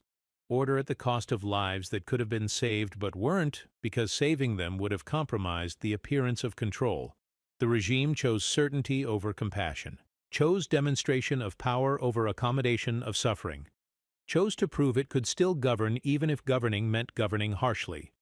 And in the detention facilities, in the interrogation rooms, in the spaces where pressure was applied to extract confessions, the crisis became justification for everything. We're operating under emergency conditions. Resources are limited. Protocols must be accelerated. The prisoner's discomfort is unfortunate but unavoidable. If they would simply confess, this would all be over quickly. The logic was circular and self-reinforcing. Crisis justified harsh measures.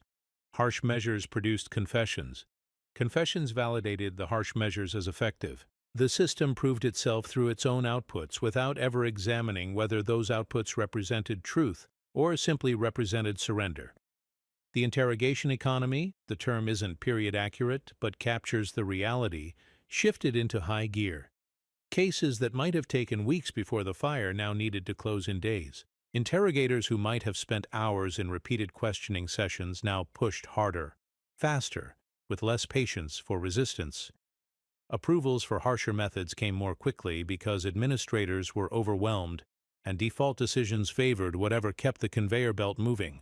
The chain of authorization that was supposed to provide oversight became rubber stamps. A magistrate reviewing dozens of cases per day couldn't give each one careful consideration, couldn't review interrogation transcripts with attention to inconsistencies or coercion indicators, could only make binary decisions, approve or deny. And approval was faster. Approval kept things moving. Approval maintained the metrics that superiors use to evaluate performance. Plausible deniability distributed across the hierarchy. The interrogator was following approved procedures.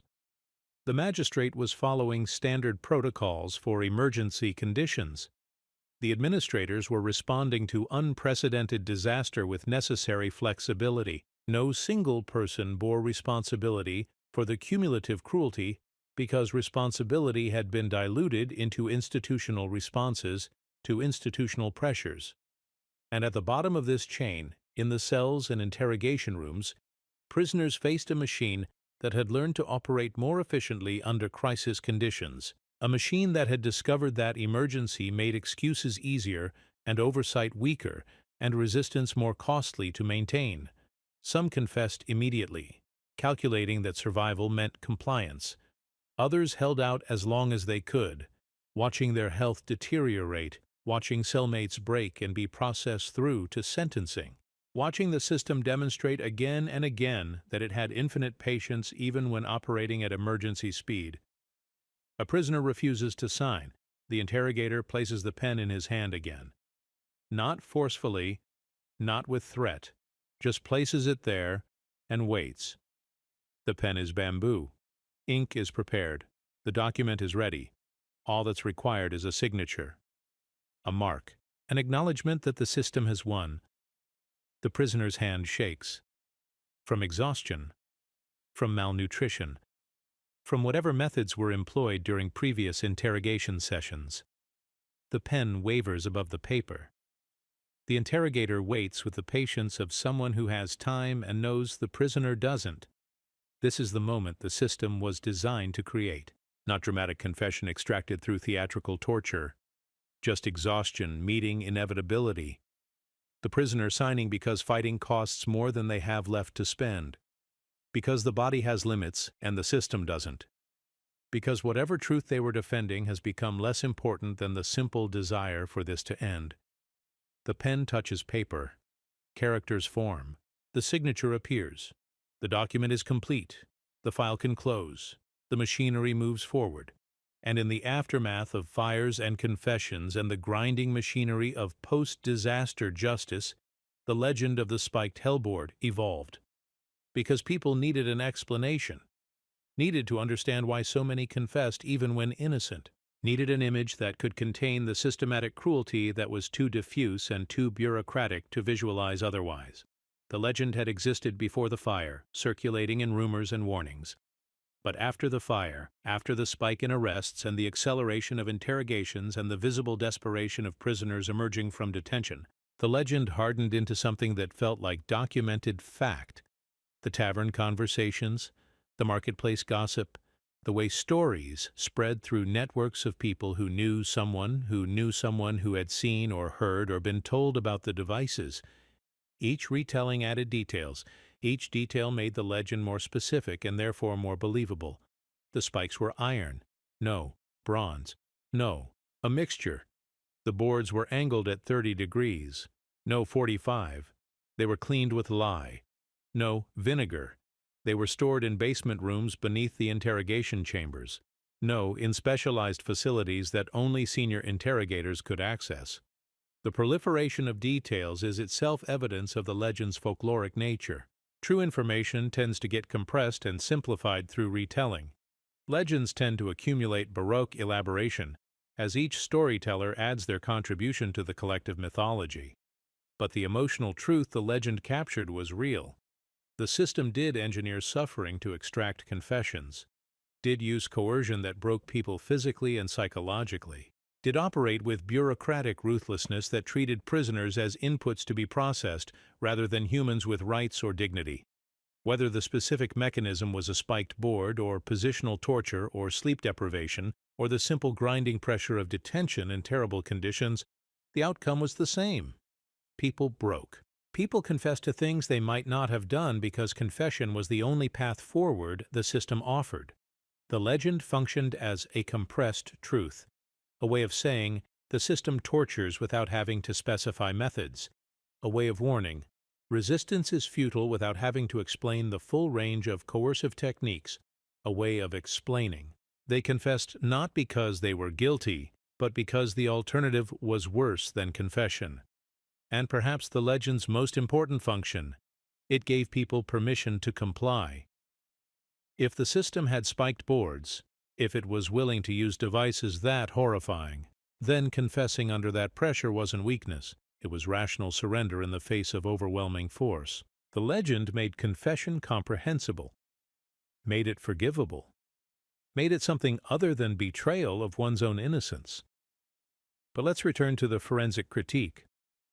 Because the documentary has a responsibility to distinguish between folklore and evidence, even as it acknowledges folklore's truth-carrying function. A true impalement cell, a chamber designed around spiked boards as central infrastructure, would require maintenance, constant documented maintenance. The boards would need to be cleaned after each use. Blood, waste, bodily fluids, these don't just evaporate. They create biohazard conditions that would threaten the health of guards and interrogators as much as prisoners. Any facility using such devices would need protocols for cleaning, for disposal of contaminated materials, for sanitization between uses. This cleaning would require supplies. Lye or vinegar or whatever cleaning agents were available in 17th century Japan, brushes, rags, water in quantities larger than normal facility usage, disposal methods for contaminated waste, storage for cleaning supplies. These items would appear in requisition records, in supply inventories, in maintenance logs. The absence of such evidence isn't conclusive. Records get lost, archives burn. But the Tokugawa regime's obsessive documentation habits make absence suggestive. If spiked boards were standard equipment, the mundane bureaucracy of their maintenance would have left traces. The fact that those traces don't exist, or haven't been found despite extensive historical research, suggests the devices weren't standard. weren't official, weren't part of the approved system, which leaves three possibilities. 1. The devices never existed, and the legend is pure folklore. 2. The devices existed but were improvised and unauthorized, used by individual interrogators operating outside official protocols. 3. The devices existed but their use was so carefully hidden that even the administrative machinery couldn't document them. All three possibilities are grim, but they're grim in different ways. The first suggests a system that was cruel enough to generate horrifying legends without needing to match them. The second suggests a system that was systematically cruel, with additional capacity for improvised atrocity. The third suggests a level of institutional evil that could hide even from itself. The documentary can't resolve which is true. The evidence doesn't exist to make that determination. But the question itself illuminates something important. Whether the spikes were physical or metaphorical, the system broke people. Broke them reliably. Broke them at scale. Broke them with bureaucratic efficiency that made each individual breaking feel like routine rather than tragedy. Maybe the spikes weren't in the floor.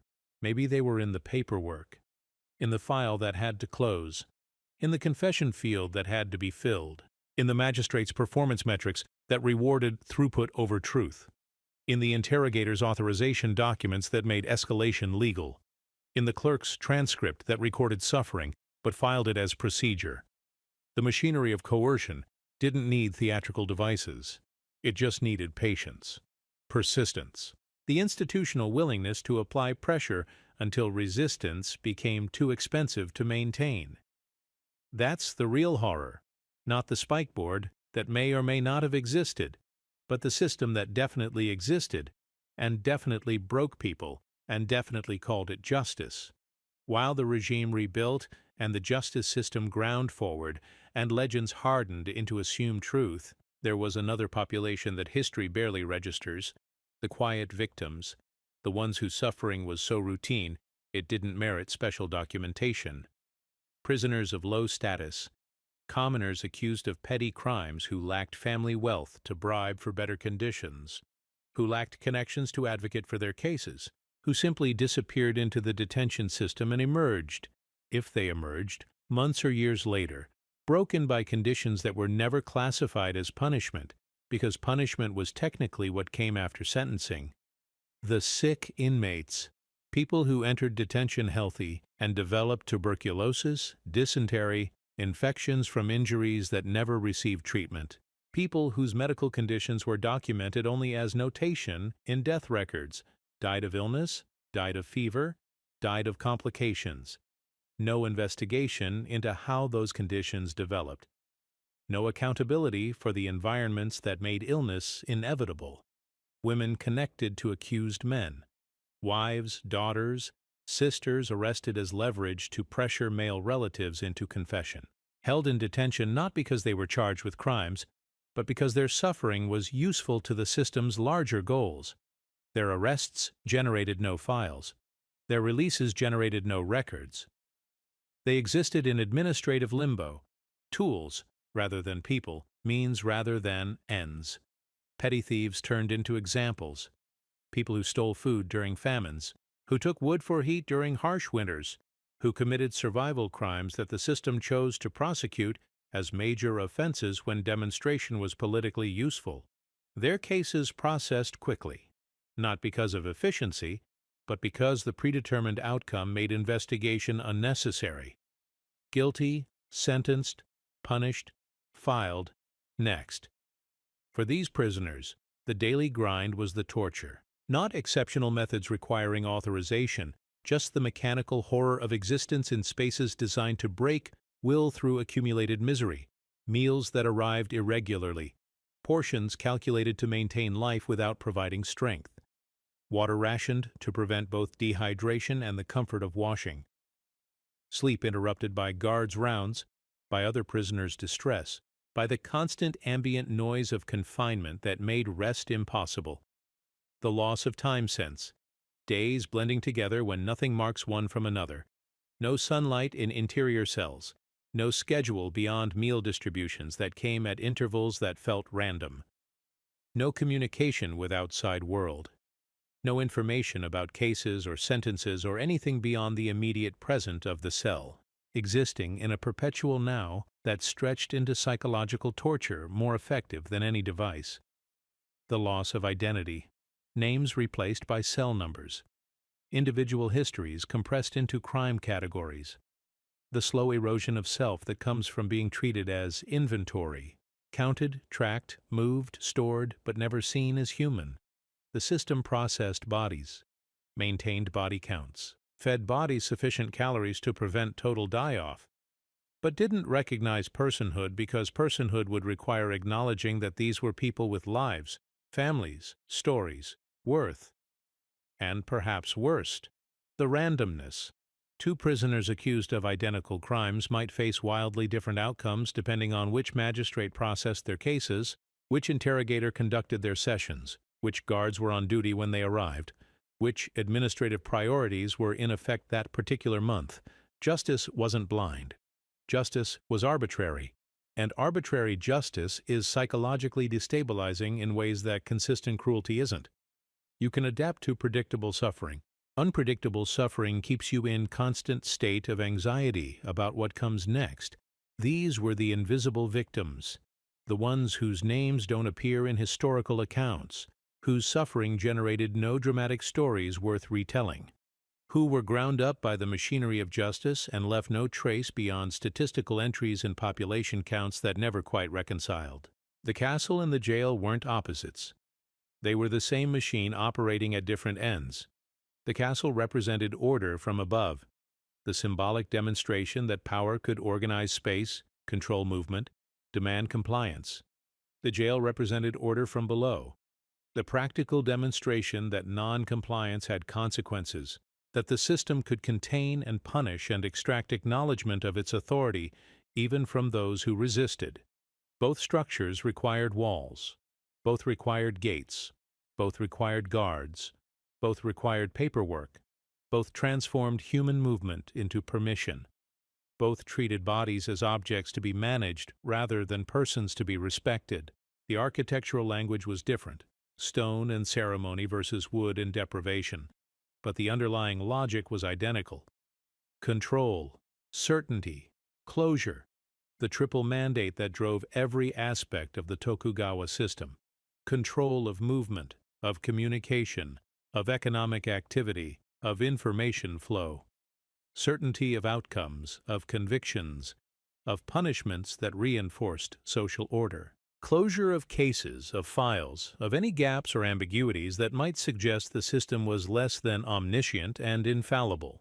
And both structures, castle and jail, were built on the same foundation: the willingness to sacrifice individual human welfare for systemic stability, to choose order over mercy, to choose certainty over truth, to choose the appearance of justice over the messy reality of justice that would require admitting error, acknowledging complexity, treating people as more than inputs to be processed. Now we jump forward. The Tokugawa world that seemed permanent begins to crack. The pressures that the system was designed to contain start finding weaknesses.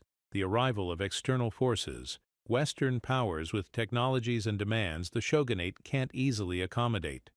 The accumulation of internal contradictions, economic changes that the rigid social order can't adapt to.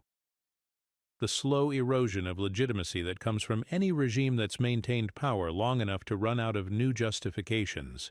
1868, the year the shogunate falls. Not with catastrophic violence, though there is violence, but with the kind of collapse that feels, in retrospect, inevitable. A system that had appeared unshakable reveals itself to have been sustained by nothing more than habit, coordination, and the collective belief that it would continue. Once that belief falters, once coordination breaks, once habit is interrupted, the entire structure comes apart faster than anyone expected. Edo Castle is vacated. The shogun abdicates. Power transfers to the emperor's name, though real power is held by the coalition that orchestrated the transfer. And in that transfer, in the physical handover of the castle's keys and seals and administrative authority, something important gets lost in translation: the assumption that new leadership means new systems. But control is a reusable technology. The moats remain, the gates remain, the wards, the checkpoints, the filtering logic of the layout. All of it remains functional and intact. New authorities inherit old corridors, walk the same paths, use the same gates, sleep in the same rooms, and slowly, inevitably, begin making the same calculations their predecessors made about how to maintain order, how to ensure certainty, how to demonstrate that the new regime is stable and legitimate and capable of governance. The paperwork changes: new forms, new seals, new official stamps. But the fields to be filled remain essentially identical: name, crime, status, confessed. The questions the system asks don't change just because the people asking them wear different uniforms. People expected liberation, expected that the fall of one regime would mean the end of its methods, its cruelties, its mechanical approach to justice. What they got was rebranding, a new name on the same institution, new rhetoric around the same practices, the promise of modernity wrapped around infrastructure that remained fundamentally unchanged. This is the betrayal that folklore can't quite capture. Not dramatic reversal, just continuity. The grinding realization that changing rulers doesn't change systems if the new rulers inherit the same problems, the same pressures, the same incentives that shaped their predecessors' choices. Power protects itself. Authority requires demonstrations. Order demands mechanisms. And mechanisms, once built, tend to persist regardless of who operates them. The Ishimuro remains, 20 square meters of stone that outlasted the shogunate that built it. That will outlast the regimes that follow. A physical reminder that some infrastructure is more permanent than the powers that created it. That priorities encoded in architecture persist longer than the people who encoded them. The fire hasn't finished with Edo yet, hasn't finished with the castle. One disaster wasn't enough to teach the lesson that wooden cities burn. Or perhaps the lesson was learned but couldn't be acted upon. Building in stone was expensive, required different skills, different supply chains, different construction timelines. Wood remained the practical choice even with its tragic flaw. May 5, 1873. Another fire. Another catastrophe. The scale isn't quite as devastating as Meraki. The city learned some lessons, built some better fire breaks, improved some response protocols. But large sections of the castle complex burn again. Structures that survived the first fire fall to the second. The accumulation of fire damage across centuries turns the castle from fortress to ruin, from center of power to historical artifact, from living institution to preserved reminder.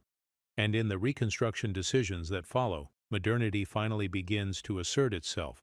What gets rebuilt intentionally versus what burns accidentally becomes a political choice. Which structures represent a past worth preserving versus which represent a past worth erasing becomes a statement about the new era's values and priorities. The castle stops being a fortress, starts being a stage. The emperor moves in, turns the site into an imperial palace, transforms military infrastructure into ceremonial space. The moats become decorative, the gates become tourist attractions. The entire complex shifts from functional control apparatus to symbolic representation of continuity and tradition. But the story of confinement slips underground. The jails are relocated, renamed, eventually demolished or converted. The sites of detention become ordinary urban spaces. The memory of what happened there, the interrogations, the confessions, the grinding machinery of coercion, fades from immediate visibility. Not erased entirely, just archived, filed away in historical records that require active effort to access rather than confronting people as they walk through their daily lives. And the Ishimuro, 20 square meters of stone that survived when so much didn't? It remains, not because anyone made a deliberate choice to preserve it, but because destroying stone is harder than letting wood burn, because the chamber was so small, so seemingly insignificant, that it wasn't worth the effort of demolition. Because sometimes things survive not through importance, but through irrelevance. Which brings us back to the question that this entire act has been circling.